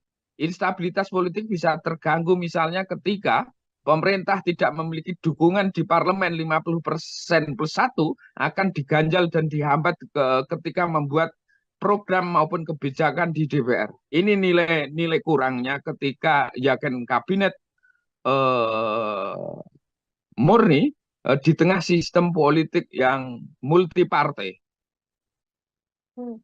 Bang Arif, pada era pemerintahan Joko Widodo dulu sempat juga digulirkan begitu ya, diusulkan bahwa Jokowi harus atau agar bisa untuk membentuk kabinet second. Sementara sekarang Prabowo di masa kepemimpinan awalnya ini sebelum dilantik, Prabowo sudah membentuk atau sudah menganulir uh, dari kabinet second tersebut. Bagaimana menurut Bang Arif sendiri melihat hal tersebut Kalau dari cuma Jokowi? Mm-mm. Jokowi dulu juga menjanjikan bagaimana akan membentuk kabinet profesional, yakin kabinet, tetapi Mm-mm. faktanya tidak harus berbenturan dengan realitas politik. Karena itu Jokowi juga tidak bisa menunaikan janjinya untuk membentuk kabinet profesional seperti di eh, pemerintah 2014-2019 dan juga makin akomodatif di pemerintah 2019-2024. Wacana yakin kabinet itu adalah wacana yang bagus, tetapi dalam konteks politik Indonesia sekedar ilusi politik saja karena tidak berbasis pada realitas politik yang ada. Siapapun jadi presiden, saya kira akan melakukan akomodasi politik dalam formasi kabinet untuk menciptakan stabilitas politik dan dukungan dari partai politik di Senayan sehingga kebijakan dan program-programnya tidak diganjal dan dihambat oleh para wakilnya di DPR. Bang Arif, kabinet second ini juga sejatinya pernah dilakukan begitu ya di era Soekarno, namun hanya berumur sekira cuma 1 tahun. Apakah nasib ini juga akan terjadi di era pemerintahan Prabowo jika memang janji Prabowo ini akan direalisasikan untuk membentuk kabinet second? Ya, saya kira akan bernasib serupa seperti yang saya sampaikan tadi bahwa kelemahannya dari yakin kabinet ini kekuatan pemerintah menjadi lemah, potensi terjadi instabilitas politik.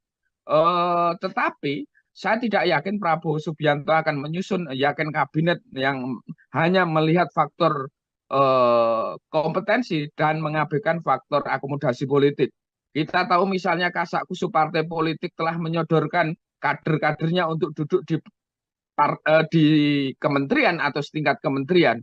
Itu artinya gejala yang ada yakin kabinet dalam arti yakin kabinet murni atau profesional tanpa akomodasi politik hampir mustahil juga akan dilakukan oleh Pak Prabowo dan Gibran Rakabuming.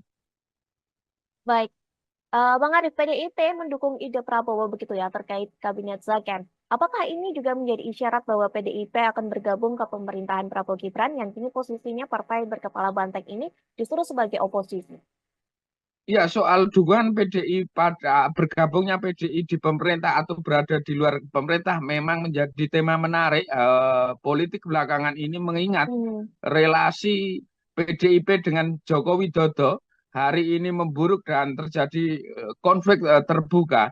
Padahal kita tahu bahwa Prabowo Gibran didukung penuh oleh Jokowi, bahkan anaknya Gibran Rakabuming menjadi calon wakil presidennya Prabowo Subianto. Karena itu apakah PDIP atau masuk di pemerintah Jokowi atau tidak?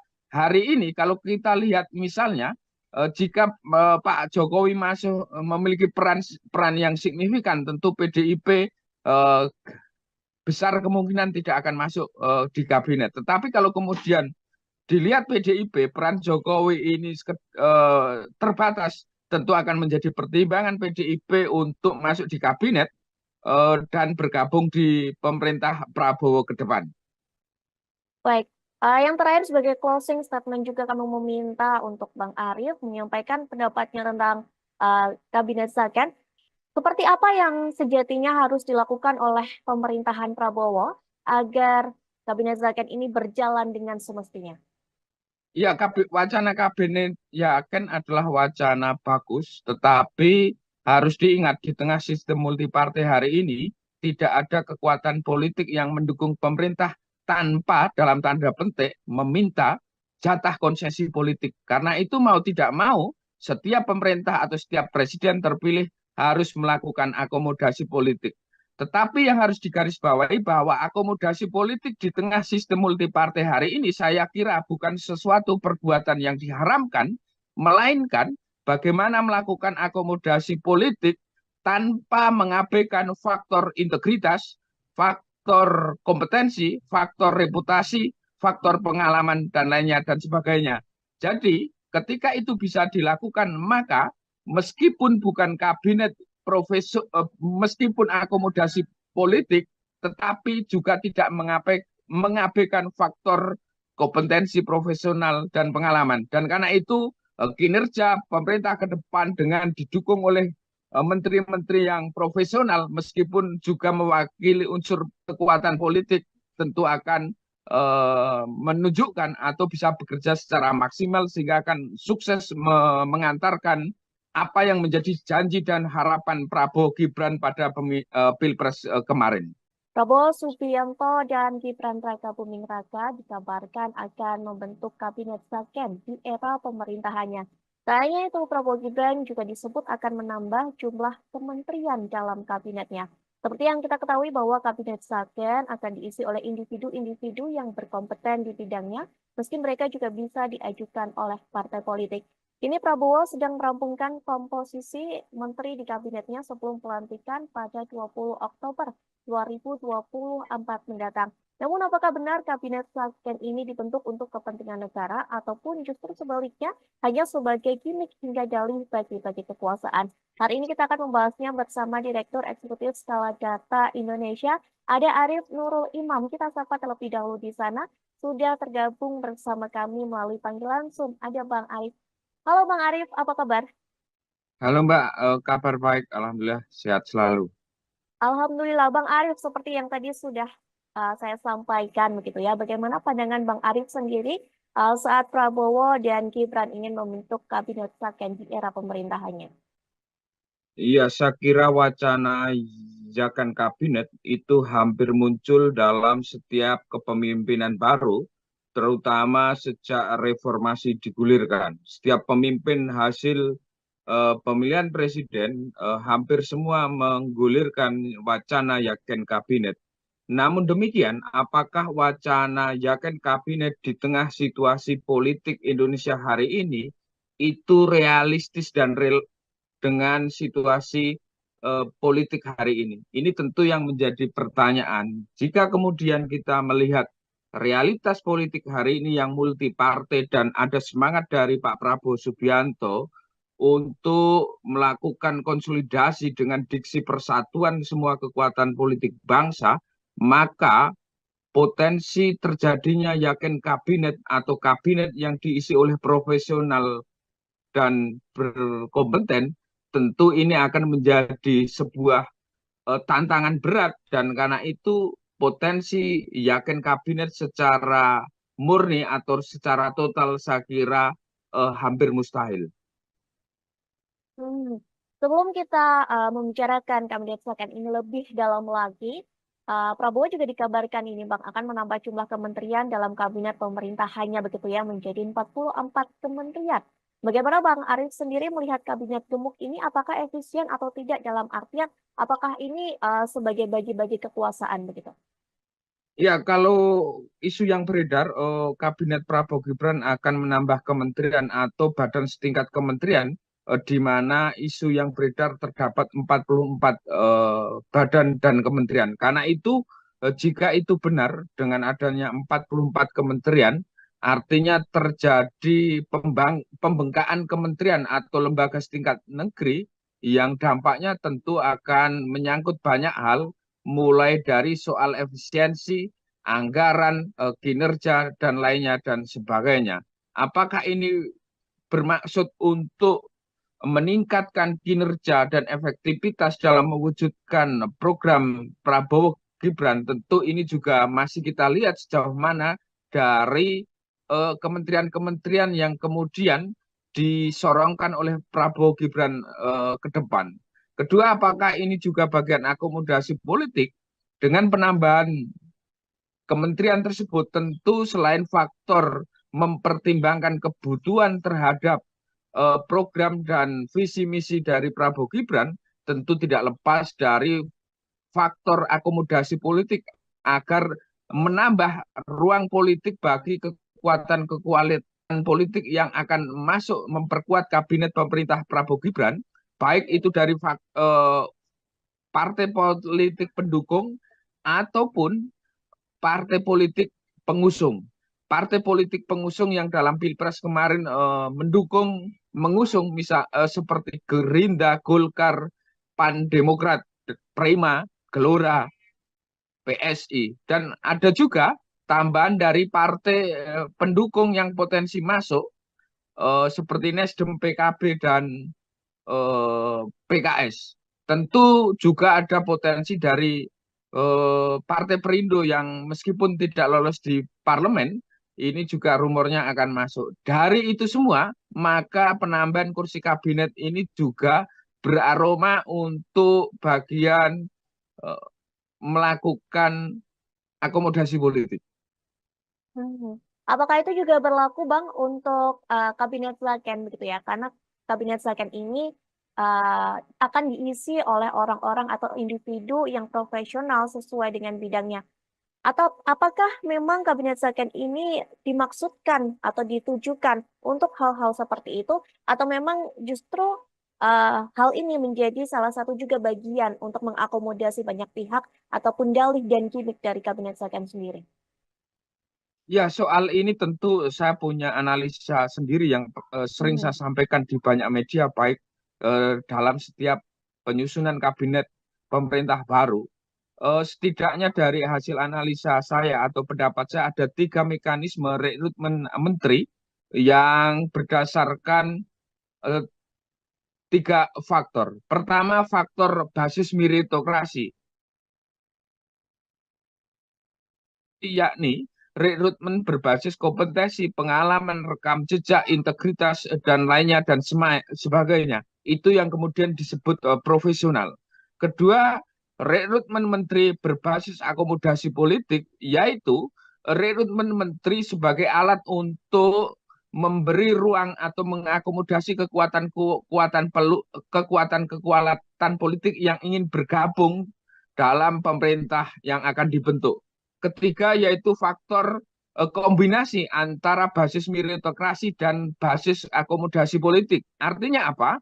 Artinya dari setiap menteri yang dipilih tentu dia merupakan representasi kekuatan politik, misalnya partai politik, dan juga memiliki kompetensi pengalaman di bidang tertentu yang itu akan menunjang ketika terpilih menjadi menteri. Dari itu semua maka kita bisa melihat apakah kemudian eh, men, eh, kap- wacana yakin kabinet yang akan dibentuk Prabowo Gibran ini sekedar wacana atau kemudian realistis. Secara realitas politik pembentukan yakin kabinet ini bisa dikatakan hampir mustahil atau sekedar ilusi politik saja.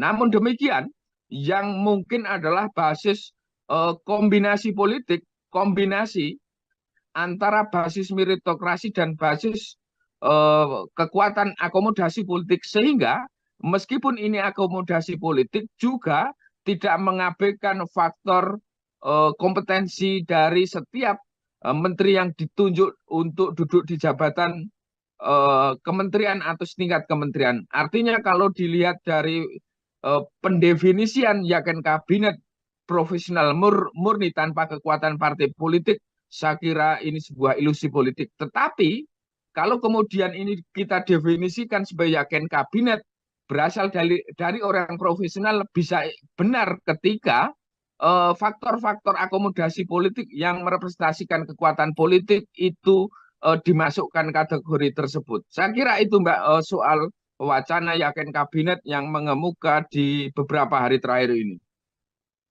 Baik. Namun apakah menurut Bang Arif sendiri dengan dibentuknya Kabinet Slaken ini berarti Prabowo mengabaikan hingga merendahkan kadar partai meskipun memang disebut bisa juga berasal dari kalangan parpol?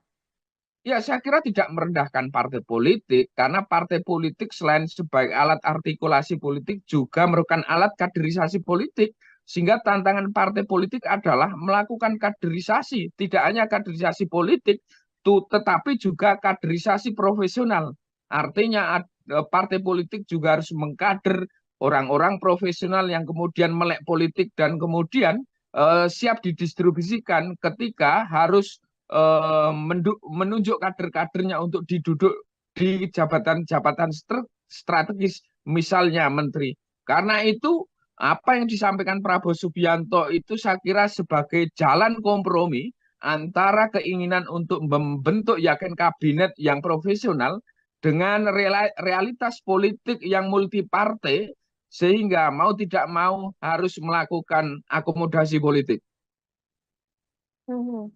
Lalu Bang, dengan adanya Kabinet Zaken dan Kabinet Gemuk ini begitu ya, apakah gerak pemerintah ini semakin lincah atau justru sebaliknya gerak kabinet akan melambat begitu ya, mengingat penambahan kementerian justru memperpanjang rantai birokrasi dan menambah beban dari operasional. Ya, saya kira kalau dilihat dari sejauh mana kinerja pemerintah, apakah akan semakin lambat atau semakin lincah, Mhm. tentu semakin bertambahnya kementerian dan kekuatan politik yang masuk, dampaknya kemudian harus melakukan konsolidasi dan komunikasi dengan banyak kekuatan politik, dengan banyak kementerian yang ada, sehingga tentu itu akan sedikit akan menghambat dari kinerja pemerintah. Dampaknya adalah ke pemerintah ke depan tidak lincah karena terlalu gemuk. Oke, untuk keuntungan Kabinet Zaken sendiri seperti yang kita ketahui ya, bahwa kursi menteri pastinya akan diisi oleh orang-orang profesional yang sesuai dengan bidangnya. Namun sebenarnya apa saja Bang kelemahan dari Kabinet Zaken tersebut? Ya, kalau kementerian yang diisi oleh profesional murni itu tentu memiliki keuntungan di mana orang yang ditunjuk adalah orang-orang yang kompeten, memiliki pengalaman dan memiliki reputasi. Tetapi kelemahannya adalah di tengah sistem multipartai hari ini, meskipun kita menganut presidensialisme, tetapi beraroma multipartai. Karena itu, ketika tidak melakukan akomodasi politik, maka pemerintah yang dibangun potensial terciptanya instabilitas politik. Instabilitas politik bisa terganggu misalnya ketika pemerintah tidak memiliki dukungan di parlemen 50% plus satu, akan diganjal dan dihambat ketika membuat program maupun kebijakan di DPR. Ini nilai kurangnya ketika yakin kabinet eh, murni di tengah sistem politik yang multi partai. Hmm.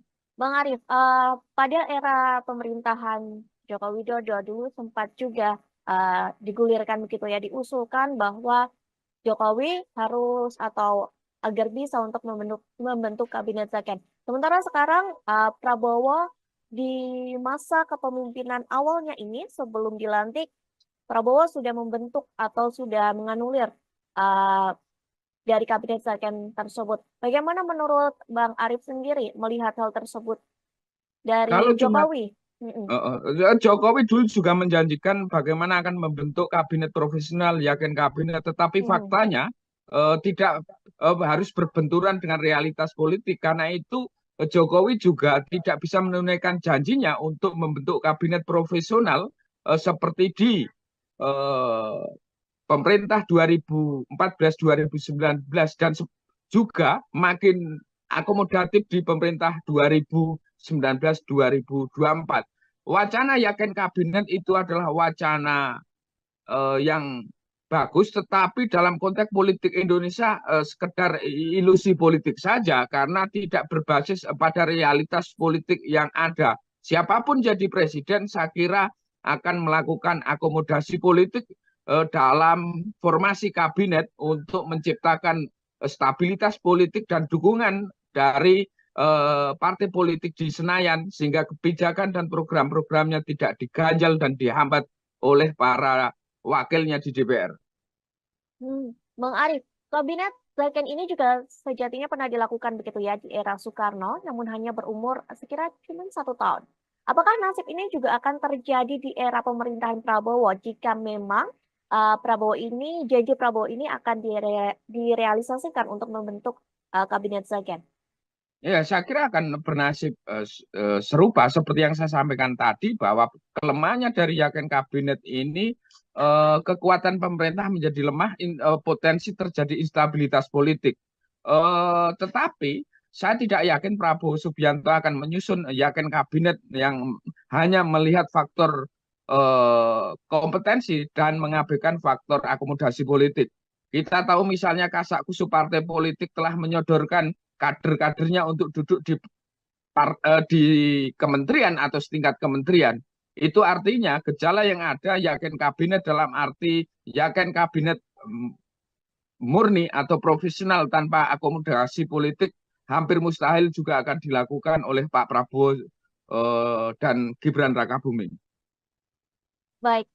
Bang Arif, PDIP mendukung ide Prabowo begitu ya terkait kabinet Zagen. Apakah ini juga menjadi isyarat bahwa PDIP akan bergabung ke pemerintahan Prabowo Gibran yang kini posisinya partai berkepala banteng ini justru sebagai oposisi? Ya, soal dukungan PDI pada bergabungnya PDI di pemerintah atau berada di luar pemerintah memang menjadi tema menarik politik belakangan ini mengingat Hmm, relasi PDIP dengan Joko Widodo hari ini memburuk dan terjadi konflik terbuka. Padahal kita tahu bahwa Prabowo Gibran didukung penuh oleh Jokowi, bahkan anaknya Gibran Rakabuming menjadi calon wakil presidennya Prabowo Subianto. Karena itu apakah PDIP atau masuk di pemerintah Jokowi atau tidak? Hari ini kalau kita lihat misalnya jika Pak Jokowi masuk memiliki peran yang signifikan, tentu PDIP besar kemungkinan tidak akan masuk di kabinet. Tetapi kalau kemudian dilihat PDIP, peran Jokowi ini terbatas, tentu akan menjadi pertimbangan PDIP untuk masuk di kabinet dan bergabung di pemerintah Prabowo ke depan. baik. Yang terakhir sebagai closing statement juga kami meminta untuk Bang Arif menyampaikan pendapatnya tentang kabinet Zagen. Seperti apa yang sejatinya harus dilakukan oleh pemerintahan Prabowo agar kabinet Zagen ini berjalan dengan semestinya? Ya, wacana kabinet Yakin adalah wacana bagus, tetapi harus diingat di tengah sistem multipartai hari ini tidak ada kekuatan politik yang mendukung pemerintah tanpa dalam tanda petik meminta jatah konsesi politik. Karena itu mau tidak mau setiap pemerintah atau setiap presiden terpilih harus melakukan akomodasi politik. Tetapi yang harus digarisbawahi bahwa akomodasi politik di tengah sistem multipartai hari ini saya kira bukan sesuatu perbuatan yang diharamkan, melainkan bagaimana melakukan akomodasi politik tanpa mengabaikan faktor integritas, faktor kompetensi, faktor reputasi, faktor pengalaman, dan lainnya dan sebagainya. Jadi ketika itu bisa dilakukan, maka meskipun bukan kabinet meskipun akomodasi politik, tetapi juga tidak mengabaikan faktor kompetensi profesional dan pengalaman. Dan karena itu kinerja pemerintah ke depan dengan didukung oleh menteri-menteri yang profesional, meskipun juga mewakili unsur kekuatan politik, tentu akan menunjukkan atau bisa bekerja secara maksimal sehingga akan sukses mengantarkan apa yang menjadi janji dan harapan Prabowo Gibran pada Pilpres kemarin. Prabowo Subianto dan Gibran Rakabuming Raka dikabarkan akan membentuk kabinet Zagen di era pemerintahannya. Tak hanya itu, Prabowo Gibran juga disebut akan menambah jumlah kementerian dalam kabinetnya. Seperti yang kita ketahui bahwa kabinet Zagen akan diisi oleh individu-individu yang berkompeten di bidangnya, meski mereka juga bisa diajukan oleh partai politik. Kini Prabowo sedang merampungkan komposisi menteri di kabinetnya sebelum pelantikan pada 20 Oktober 2024 mendatang. Namun apakah benar kabinet Zagen ini dibentuk untuk kepentingan negara ataupun justru sebaliknya hanya sebagai gimmick hingga dalih bagi-bagi kekuasaan? Hari ini kita akan membahasnya bersama Direktur Eksekutif Skala Data Indonesia, ada Arif Nurul Imam. Kita sapa terlebih dahulu di sana. Sudah tergabung bersama kami melalui panggilan Zoom. Ada Bang Arif. Halo Bang Arif, apa kabar? Halo Mbak, kabar baik, Alhamdulillah sehat selalu. Alhamdulillah Bang Arif seperti yang tadi sudah saya sampaikan begitu ya. Bagaimana pandangan Bang Arif sendiri saat Prabowo dan Gibran ingin membentuk kabinet Saken di era pemerintahannya? Iya, saya kira wacana Zakan kabinet itu hampir muncul dalam setiap kepemimpinan baru, terutama sejak reformasi digulirkan. Setiap pemimpin hasil pemilihan presiden hampir semua menggulirkan wacana Yakin kabinet. Namun demikian, apakah wacana Yakin kabinet di tengah situasi politik Indonesia hari ini itu realistis dan dengan situasi politik hari ini? Ini tentu yang menjadi pertanyaan. Jika kemudian kita melihat realitas politik hari ini yang multi partai dan ada semangat dari Pak Prabowo Subianto untuk melakukan konsolidasi dengan diksi persatuan semua kekuatan politik bangsa, maka potensi terjadinya Yakin kabinet atau kabinet yang diisi oleh profesional dan berkompeten, tentu ini akan menjadi sebuah tantangan berat, dan karena itu potensi Yakin kabinet secara murni atau secara total saya kira hampir mustahil. Hmm. Sebelum kita membicarakan kabinet Saken ini lebih dalam lagi, Prabowo juga dikabarkan ini Bang akan menambah jumlah kementerian dalam kabinet pemerintahannya begitu ya menjadi 44 kementerian. Bagaimana Bang Arif sendiri melihat kabinet gemuk ini apakah efisien atau tidak dalam artian apakah ini sebagai bagi-bagi kekuasaan begitu? Ya, kalau isu yang beredar, Kabinet Prabowo Gibran akan menambah kementerian atau badan setingkat kementerian, di mana isu yang beredar terdapat 44 badan dan kementerian. Karena itu, jika itu benar dengan adanya 44 kementerian, artinya terjadi pembengkakan kementerian atau lembaga setingkat negeri yang dampaknya tentu akan menyangkut banyak hal, mulai dari soal efisiensi, anggaran, kinerja, dan lainnya, dan sebagainya. Apakah ini bermaksud untuk meningkatkan kinerja dan efektivitas dalam mewujudkan program Prabowo Gibran? Tentu ini juga masih kita lihat sejauh mana dari kementerian-kementerian yang kemudian disorongkan oleh Prabowo Gibran ke depan.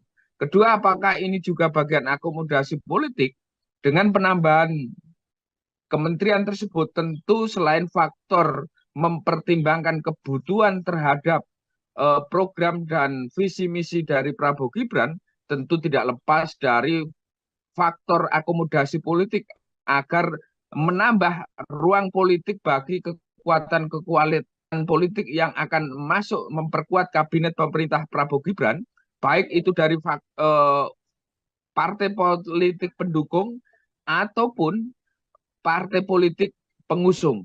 Partai politik pengusung yang dalam Pilpres kemarin mengusung misal seperti Gerindra, Golkar, Pan Demokrat, Prima, Gelora, PSI, dan ada juga tambahan dari partai pendukung yang potensi masuk seperti Nasdem, PKB, dan PKS.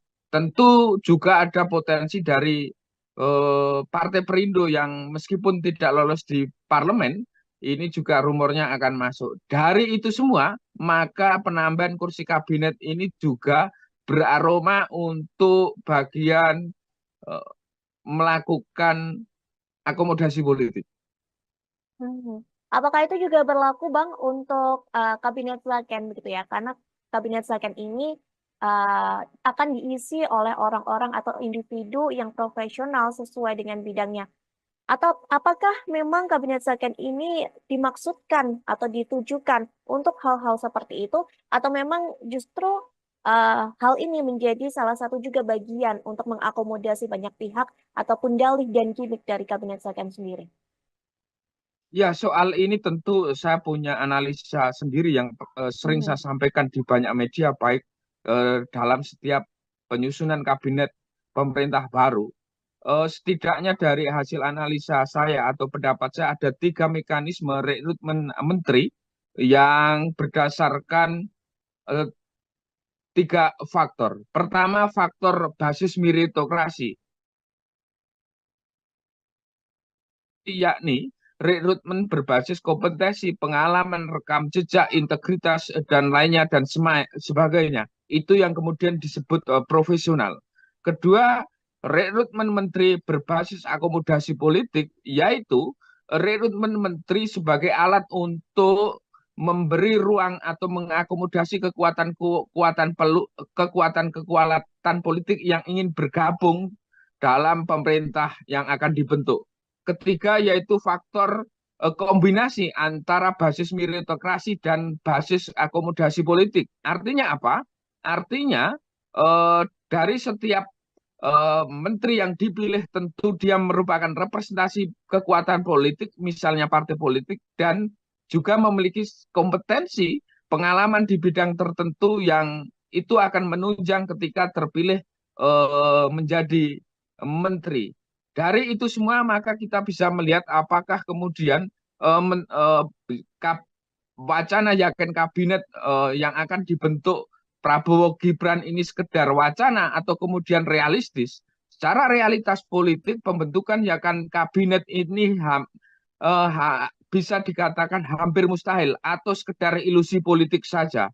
Namun demikian, yang mungkin adalah basis kombinasi politik, kombinasi antara basis meritokrasi dan basis kekuatan akomodasi politik, sehingga meskipun ini akomodasi politik juga tidak mengabaikan faktor kompetensi dari setiap menteri yang ditunjuk untuk duduk di jabatan kementerian atau setingkat kementerian. Artinya kalau dilihat dari pendefinisian yakin kabinet profesional murni tanpa kekuatan partai politik, saya kira ini sebuah ilusi politik. Tetapi kalau kemudian ini kita definisikan sebagai yakin kabinet berasal dari orang profesional, bisa benar ketika faktor-faktor akomodasi politik yang merepresentasikan kekuatan politik itu dimasukkan kategori tersebut. Saya kira itu Mbak soal wacana yakin kabinet yang mengemuka di beberapa hari terakhir ini.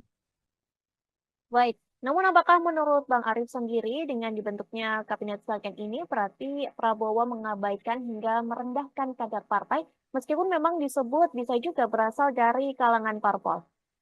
Ya, saya kira tidak merendahkan partai politik, karena partai politik selain sebagai alat artikulasi politik juga merupakan alat kaderisasi politik. Sehingga tantangan partai politik adalah melakukan kaderisasi, tidak hanya kaderisasi politik, tetapi juga kaderisasi profesional.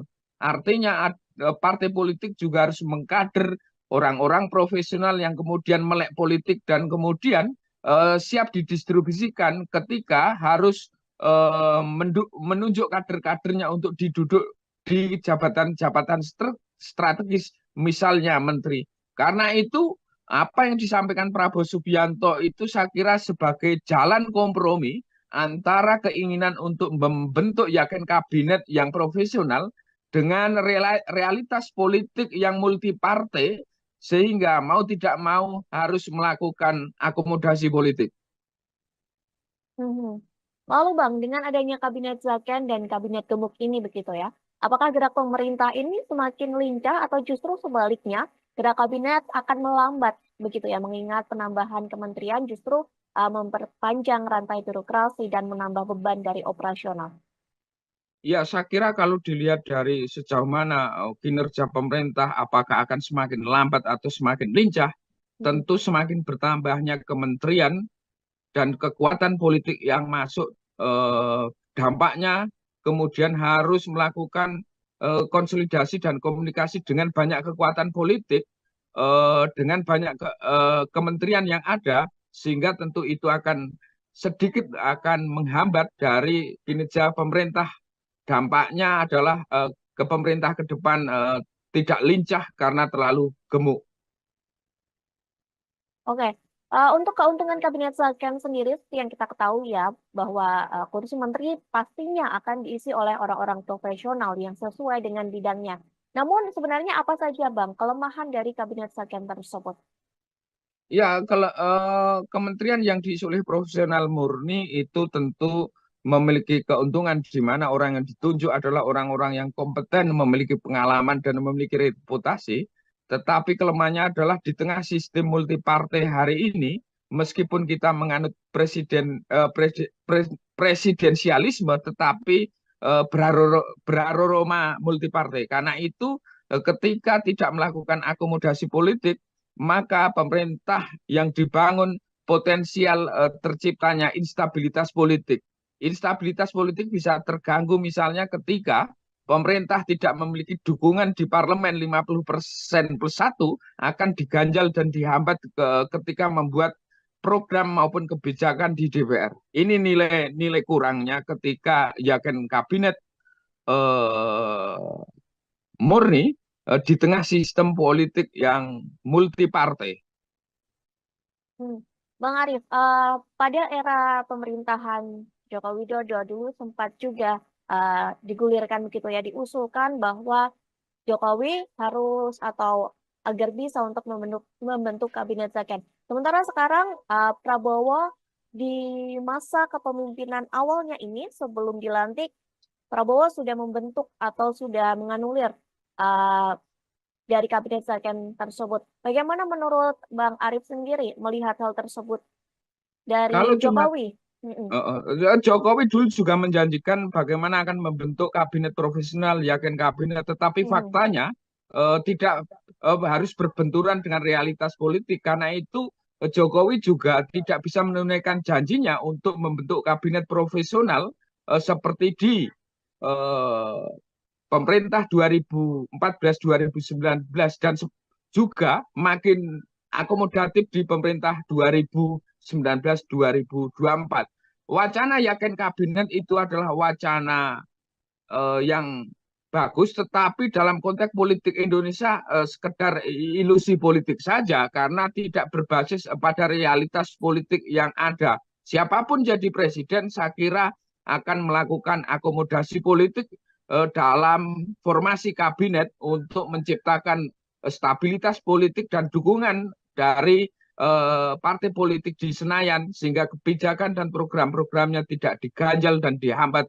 oleh para wakilnya di DPR. Bang Arif, kabinet second ini juga sejatinya pernah dilakukan begitu ya di era Soekarno, namun hanya berumur sekira cuma 1 tahun. Apakah nasib ini juga akan terjadi di era pemerintahan Prabowo jika memang janji Prabowo ini akan direalisasikan untuk membentuk kabinet second?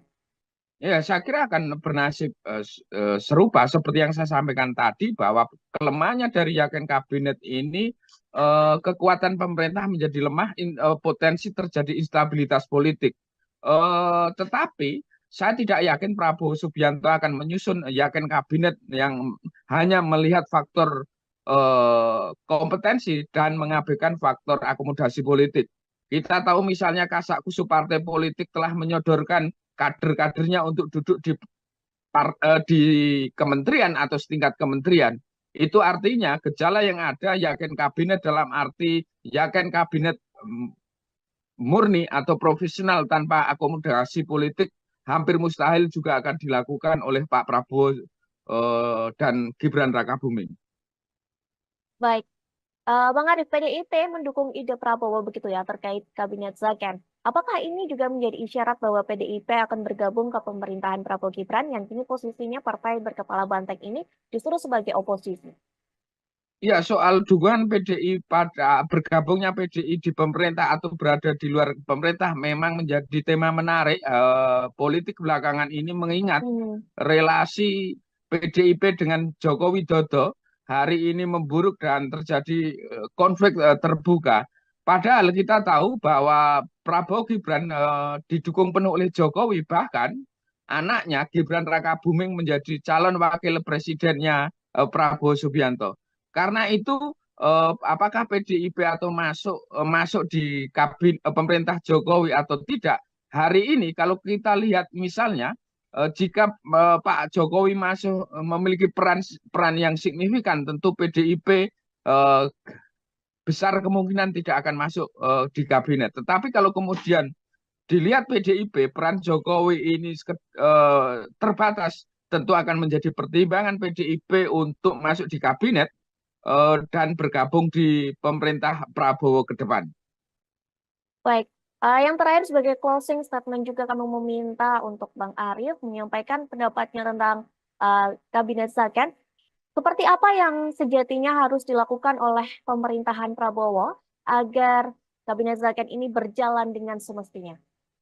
Ya, wacana kabinet yakin adalah wacana bagus, tetapi harus diingat di tengah sistem multipartai hari ini tidak ada kekuatan politik yang mendukung pemerintah tanpa dalam tanda petik meminta jatah konsesi politik. Karena itu mau tidak mau setiap pemerintah atau setiap presiden terpilih harus melakukan akomodasi politik.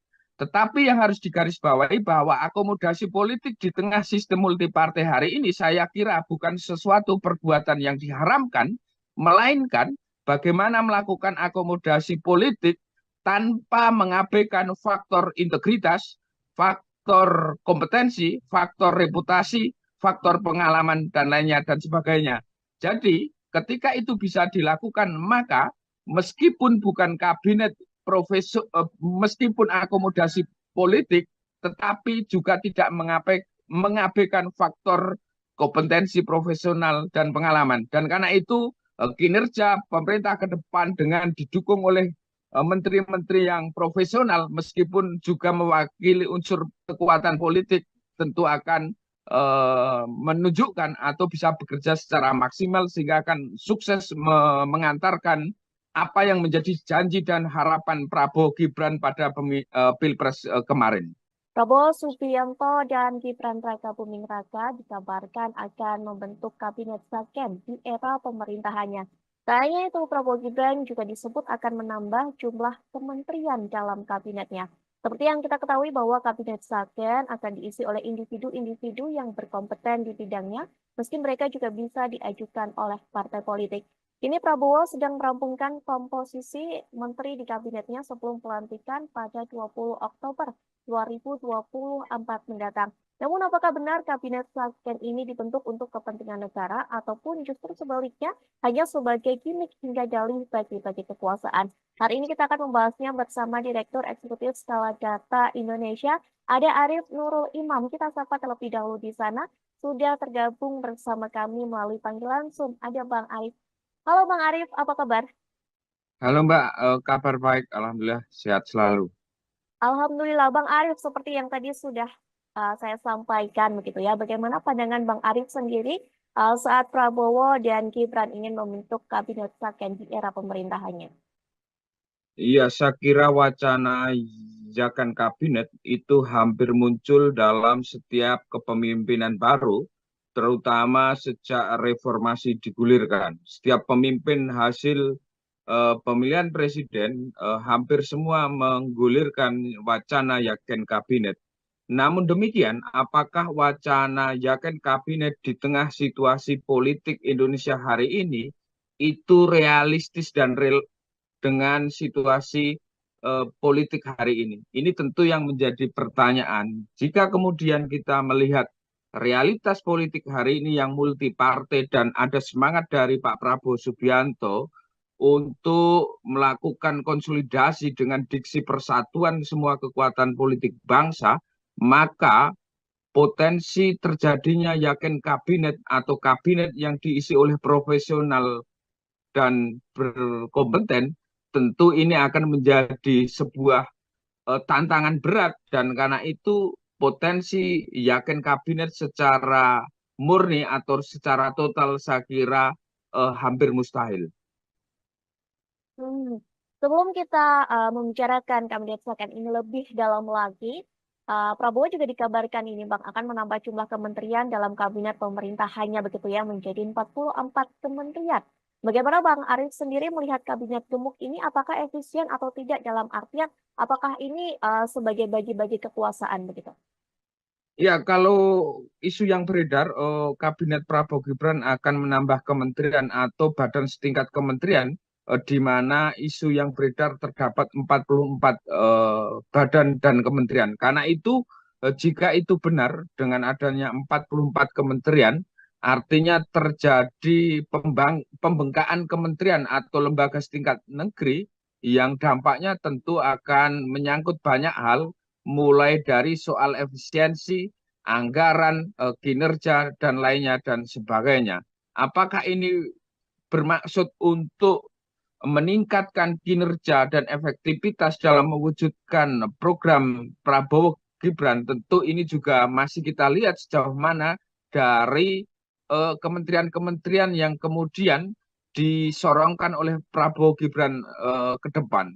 Kedua, apakah ini juga bagian akomodasi politik dengan penambahan kementerian tersebut? Tentu selain faktor mempertimbangkan kebutuhan terhadap program dan visi misi dari Prabowo Gibran, tentu tidak lepas dari faktor akomodasi politik agar menambah ruang politik bagi kekuatan-kekuatan politik yang akan masuk memperkuat kabinet pemerintah Prabowo Gibran, baik itu dari partai politik pendukung ataupun partai politik pengusung. Partai politik pengusung yang dalam Pilpres kemarin mengusung misal seperti Gerindra, Golkar, Pan Demokrat, Prima, Gelora, PSI, dan ada juga tambahan dari partai pendukung yang potensi masuk seperti Nasdem, PKB, dan PKS. Tentu juga ada potensi dari Partai Perindo yang meskipun tidak lolos di parlemen, ini juga rumornya akan masuk. Dari itu semua, maka penambahan kursi kabinet ini juga beraroma untuk bagian eh, melakukan akomodasi politik. Hmm. Apakah itu juga berlaku, Bang, untuk Kabinet Slaken begitu ya? Karena Kabinet Slaken ini akan diisi oleh orang-orang atau individu yang profesional sesuai dengan bidangnya. Atau apakah memang Kabinet Slaken ini dimaksudkan atau ditujukan untuk hal-hal seperti itu? Atau memang justru hal ini menjadi salah satu juga bagian untuk mengakomodasi banyak pihak ataupun dalih dan gimmick dari Kabinet Slaken sendiri? Ya, soal ini tentu saya punya analisa sendiri yang sering Mhm. saya sampaikan di banyak media, baik dalam setiap penyusunan kabinet pemerintah baru. Setidaknya dari hasil analisa saya atau pendapat saya ada tiga mekanisme rekrutmen menteri yang berdasarkan eh, tiga faktor. Pertama, faktor basis meritokrasi, yakni rekrutmen berbasis kompetensi, pengalaman, rekam jejak, integritas, dan lainnya, dan sebagainya. Itu yang kemudian disebut profesional. Kedua, rekrutmen menteri berbasis akomodasi politik, yaitu rekrutmen menteri sebagai alat untuk memberi ruang atau mengakomodasi kekuatan politik yang ingin bergabung dalam pemerintah yang akan dibentuk. Ketiga, yaitu faktor kombinasi antara basis meritokrasi dan basis akomodasi politik. Artinya apa? Artinya dari setiap menteri yang dipilih tentu dia merupakan representasi kekuatan politik, misalnya partai politik, dan juga memiliki kompetensi pengalaman di bidang tertentu yang itu akan menunjang ketika terpilih menjadi menteri. Dari itu semua maka kita bisa melihat apakah kemudian eh, men, eh, kap, wacana yakin kabinet yang akan dibentuk Prabowo Gibran ini sekedar wacana atau kemudian realistis. Secara realitas politik pembentukan yakin kabinet ini bisa dikatakan hampir mustahil atau sekedar ilusi politik saja. Namun demikian, yang mungkin adalah basis kombinasi politik, kombinasi antara basis meritokrasi dan basis kekuatan akomodasi politik, sehingga meskipun ini akomodasi politik juga tidak mengabaikan faktor kompetensi dari setiap menteri yang ditunjuk untuk duduk di jabatan kementerian atau setingkat kementerian. Artinya kalau dilihat dari pendefinisian yakin kabinet profesional murni tanpa kekuatan partai politik, saya kira ini sebuah ilusi politik. Tetapi kalau kemudian ini kita definisikan sebagai yakin kabinet berasal dari orang profesional, bisa benar ketika faktor-faktor akomodasi politik yang merepresentasikan kekuatan politik itu dimasukkan kategori tersebut. Saya kira itu Mbak, soal wacana yakin kabinet yang mengemuka di beberapa hari terakhir ini.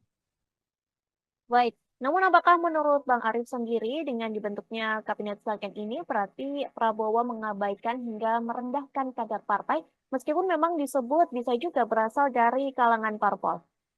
Ya, saya kira tidak merendahkan partai politik, karena partai politik selain sebagai alat artikulasi politik juga merupakan alat kaderisasi politik.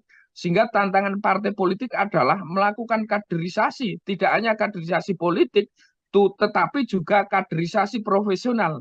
Artinya partai politik juga harus mengkader orang-orang profesional yang kemudian melek politik dan kemudian siap didistribusikan ketika harus menunjuk kader-kadernya untuk diduduk di jabatan-jabatan strategis, misalnya menteri. Karena itu apa yang disampaikan Prabowo Subianto itu saya kira sebagai jalan kompromi antara keinginan untuk membentuk yakin kabinet yang profesional dengan realitas politik yang multi partai, sehingga mau tidak mau harus melakukan akomodasi politik.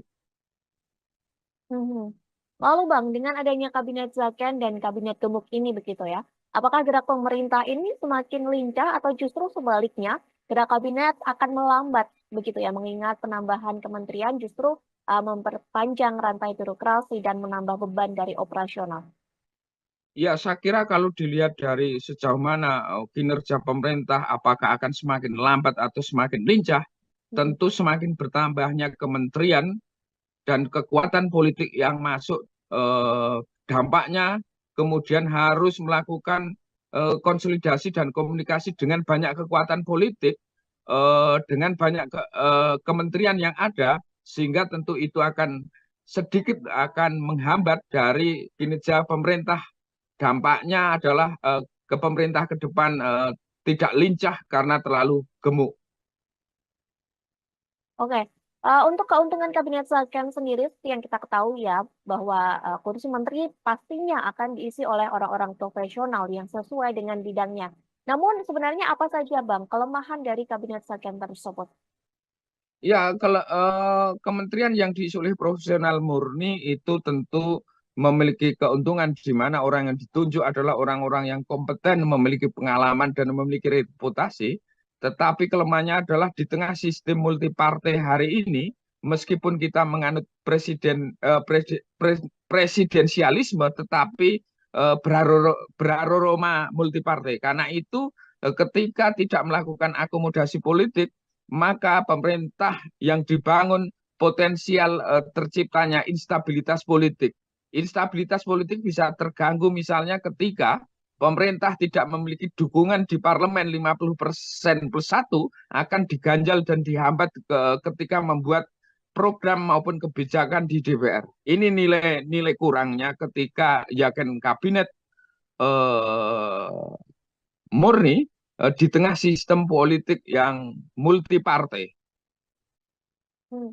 Bang Arif, pada era pemerintahan Joko Widodo dulu sempat juga digulirkan begitu ya, diusulkan bahwa Jokowi harus atau agar bisa untuk membentuk kabinet Zaken.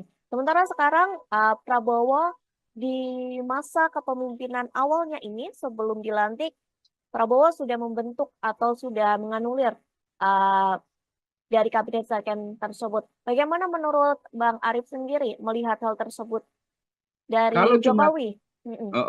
Jokowi dulu juga menjanjikan bagaimana akan membentuk kabinet profesional, yakin kabinet, tetapi Mm-mm. faktanya tidak harus berbenturan dengan realitas politik. Karena itu Jokowi juga tidak bisa menunaikan janjinya untuk membentuk kabinet profesional seperti di eh, pemerintah 2014-2019 dan juga makin akomodatif di pemerintah 2019-2024. Wacana yakin kabinet itu adalah wacana yang bagus, tetapi dalam konteks politik Indonesia sekedar ilusi politik saja karena tidak berbasis pada realitas politik yang ada. Siapapun jadi presiden, saya kira akan melakukan akomodasi politik dalam formasi kabinet untuk menciptakan stabilitas politik dan dukungan dari partai politik di Senayan sehingga kebijakan dan program-programnya tidak diganjal dan dihambat oleh para wakilnya di DPR. Bang Arif, kabinet Zaken ini juga sejatinya pernah dilakukan begitu ya di era Soekarno, namun hanya berumur sekira cuma 1 tahun.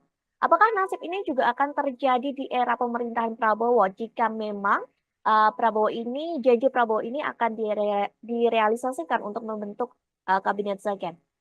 Ya, saya kira akan bernasib serupa seperti yang saya sampaikan tadi bahwa kelemahannya dari Yakin Kabinet ini kekuatan pemerintah menjadi lemah, potensi terjadi instabilitas politik. Tetapi saya tidak yakin Prabowo Subianto akan menyusun Yakin Kabinet yang hanya melihat faktor kompetensi dan mengabaikan faktor akomodasi politik.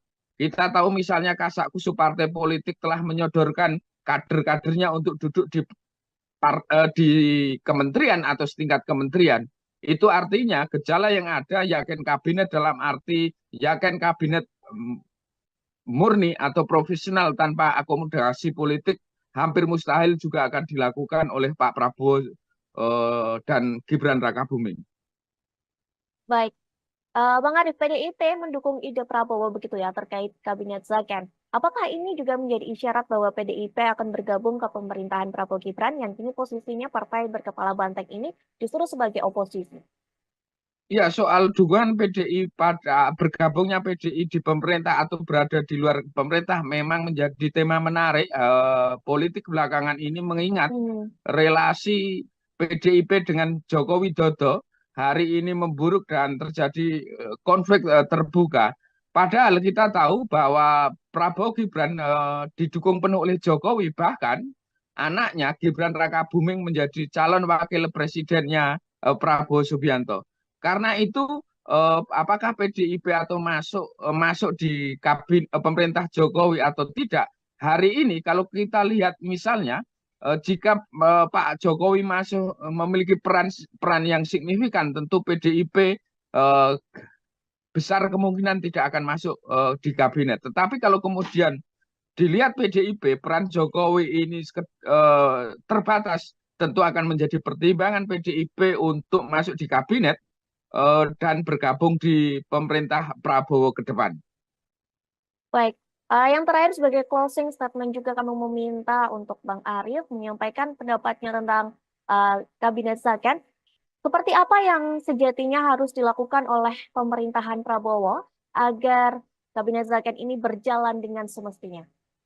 Ya, wacana kabinet Yakin adalah wacana bagus, tetapi harus diingat di tengah sistem multipartai hari ini tidak ada kekuatan politik yang mendukung pemerintah tanpa dalam tanda petik meminta jatah konsesi politik. Karena itu mau tidak mau setiap pemerintah atau setiap presiden terpilih harus melakukan akomodasi politik.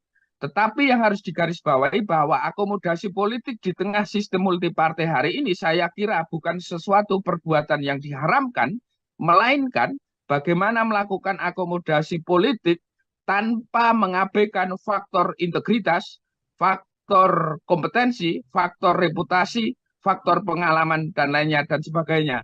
Jadi ketika itu bisa dilakukan, maka meskipun bukan kabinet meskipun akomodasi politik, tetapi juga tidak mengabaikan faktor kompetensi profesional dan pengalaman. Dan karena itu kinerja pemerintah ke depan dengan didukung oleh menteri-menteri yang profesional, meskipun juga mewakili unsur kekuatan politik, tentu akan menunjukkan atau bisa bekerja secara maksimal sehingga akan sukses mengantarkan apa yang menjadi janji dan harapan Prabowo Gibran pada Pilpres kemarin. Prabowo Subianto dan Gibran Rakabuming Raka dikabarkan akan membentuk kabinet Zaken di era pemerintahannya. Tak hanya itu, Prabowo Gibran juga disebut akan menambah jumlah kementerian dalam kabinetnya. Seperti yang kita ketahui bahwa kabinet Zaken akan diisi oleh individu-individu yang berkompeten di bidangnya, meski mereka juga bisa diajukan oleh partai politik. Kini Prabowo sedang merampungkan komposisi menteri di kabinetnya sebelum pelantikan pada 20 Oktober 2024 mendatang. Namun apakah benar kabinet Second ini dibentuk untuk kepentingan negara ataupun justru sebaliknya hanya sebagai gimmick hingga dalih bagi-bagi kekuasaan? Hari ini kita akan membahasnya bersama Direktur Eksekutif Skala Data Indonesia, ada Arif Nurul Imam. Kita sapa terlebih dahulu di sana. Sudah tergabung bersama kami melalui panggilan Zoom. Ada Bang Arif. Halo Bang Arif, apa kabar? Halo Mbak, kabar baik, Alhamdulillah sehat selalu. Alhamdulillah Bang Arif, seperti yang tadi sudah saya sampaikan begitu ya. Bagaimana pandangan Bang Arif sendiri saat Prabowo dan Gibran ingin membentuk kabinet second di era pemerintahannya? Iya, saya kira wacana ajakan kabinet itu hampir muncul dalam setiap kepemimpinan baru, terutama sejak reformasi digulirkan. Setiap pemimpin hasil pemilihan presiden hampir semua menggulirkan wacana yakin kabinet. Namun demikian, apakah wacana yakin kabinet di tengah situasi politik Indonesia hari ini itu realistis dan real dengan situasi politik hari ini? Ini tentu yang menjadi pertanyaan. Jika kemudian kita melihat realitas politik hari ini yang multi partai dan ada semangat dari Pak Prabowo Subianto untuk melakukan konsolidasi dengan diksi persatuan semua kekuatan politik bangsa, maka potensi terjadinya yakin kabinet atau kabinet yang diisi oleh profesional dan berkompeten, tentu ini akan menjadi sebuah tantangan berat, dan karena itu potensi yakin kabinet secara murni atau secara total saya kira hampir mustahil. Hmm. Sebelum kita membicarakan kabinet second ini lebih dalam lagi, Prabowo juga dikabarkan ini Bang akan menambah jumlah kementerian dalam kabinet pemerintahannya begitu ya menjadi 44 kementerian. Bagaimana Bang Arif sendiri melihat kabinet gemuk ini apakah efisien atau tidak dalam artian apakah ini sebagai bagi-bagi kekuasaan begitu? Ya, kalau isu yang beredar, Kabinet Prabowo Gibran akan menambah kementerian atau badan setingkat kementerian, di mana isu yang beredar terdapat 44 badan dan kementerian. Karena itu, jika itu benar dengan adanya 44 kementerian, artinya terjadi pembengkakan kementerian atau lembaga setingkat negeri yang dampaknya tentu akan menyangkut banyak hal, mulai dari soal efisiensi, anggaran, kinerja, dan lainnya, dan sebagainya. Apakah ini bermaksud untuk meningkatkan kinerja dan efektivitas dalam mewujudkan program Prabowo Gibran? Tentu ini juga masih kita lihat sejauh mana dari kementerian-kementerian yang kemudian disorongkan oleh Prabowo Gibran ke depan.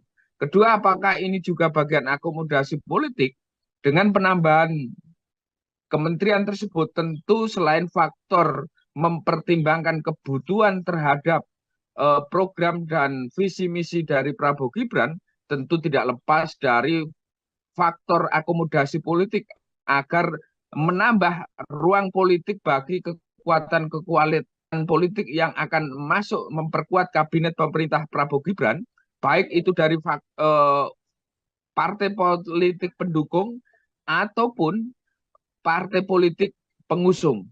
Partai politik pengusung yang dalam Pilpres kemarin mengusung misal seperti Gerindra, Golkar, Pan Demokrat, Prima, Gelora, PSI, dan ada juga tambahan dari partai pendukung yang potensi masuk seperti Nasdem, PKB, dan PKS.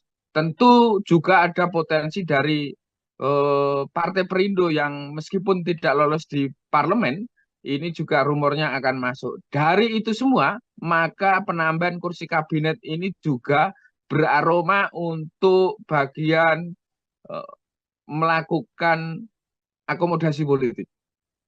Hmm. Apakah itu juga berlaku Bang untuk kabinet second begitu ya? Karena kabinet second ini akan diisi oleh orang-orang atau individu yang profesional sesuai dengan bidangnya.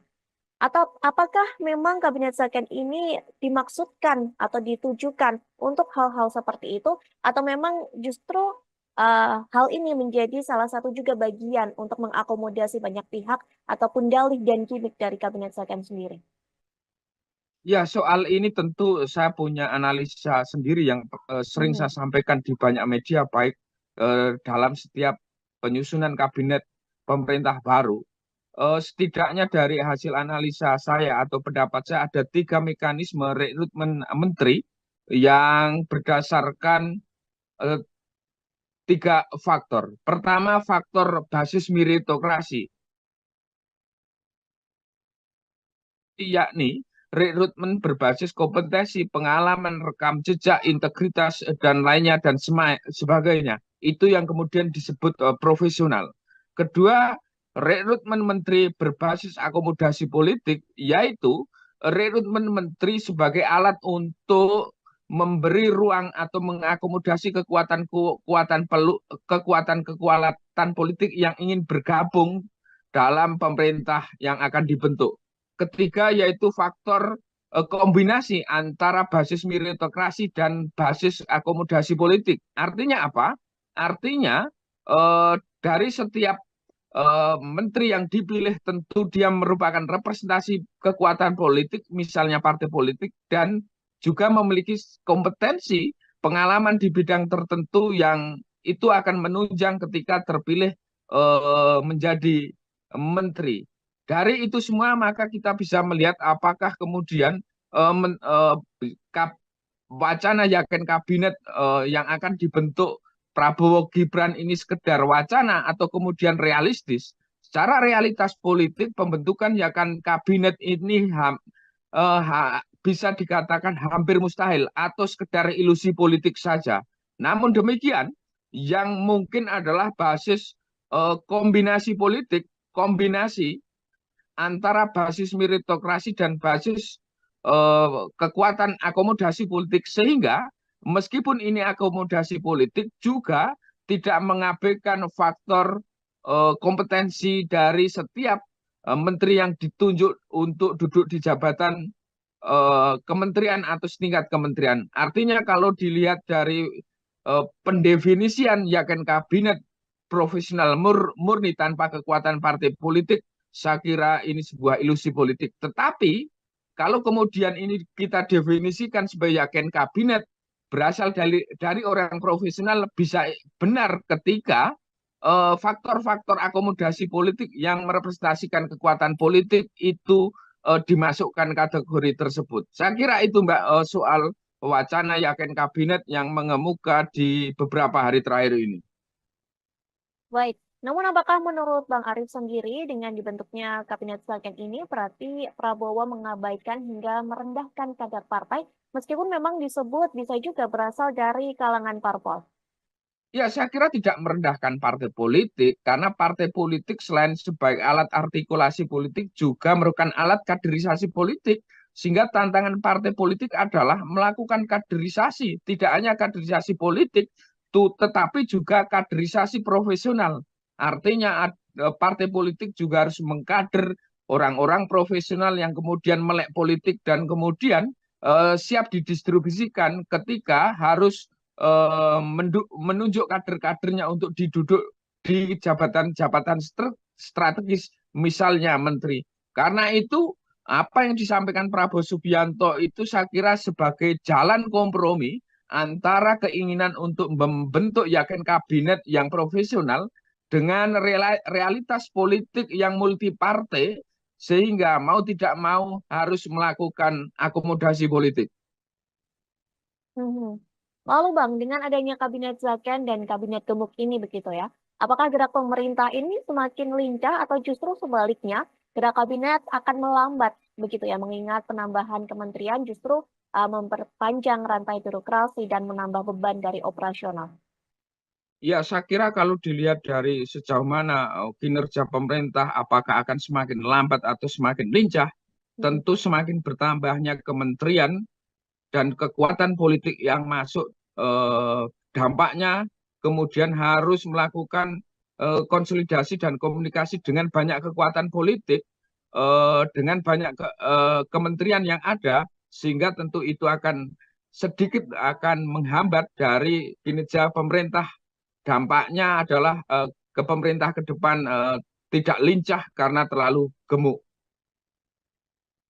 Oke, untuk keuntungan Kabinet Saken sendiri, seperti yang kita ketahui ya, bahwa kursi menteri pastinya akan diisi oleh orang-orang profesional yang sesuai dengan bidangnya. Namun sebenarnya apa saja Bang kelemahan dari Kabinet Saken tersebut?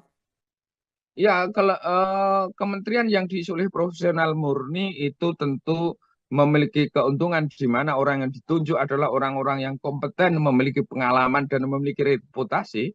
Tetapi kelemahannya adalah di tengah sistem multipartai hari ini, meskipun kita menganut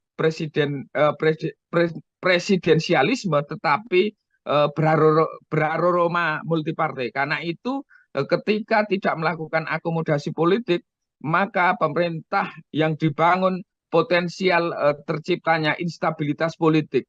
Instabilitas politik bisa terganggu misalnya ketika pemerintah tidak memiliki dukungan di parlemen 50% plus 1 akan diganjal dan dihambat ketika membuat program maupun kebijakan di DPR. Ini nilai kurangnya ketika yakin kabinet eh, murni di tengah sistem politik yang multipartai. Hmm. Bang Arief, pada era pemerintahan Joko Widodo dulu sempat juga digulirkan begitu ya, diusulkan bahwa Jokowi harus atau agar bisa untuk membentuk kabinet second. Sementara sekarang Prabowo di masa kepemimpinan awalnya ini sebelum dilantik, Prabowo sudah membentuk atau sudah menganulir uh, dari kabinet second tersebut. Bagaimana menurut Bang Arief sendiri melihat hal tersebut Kalau dari cuma Jokowi? Mm-mm.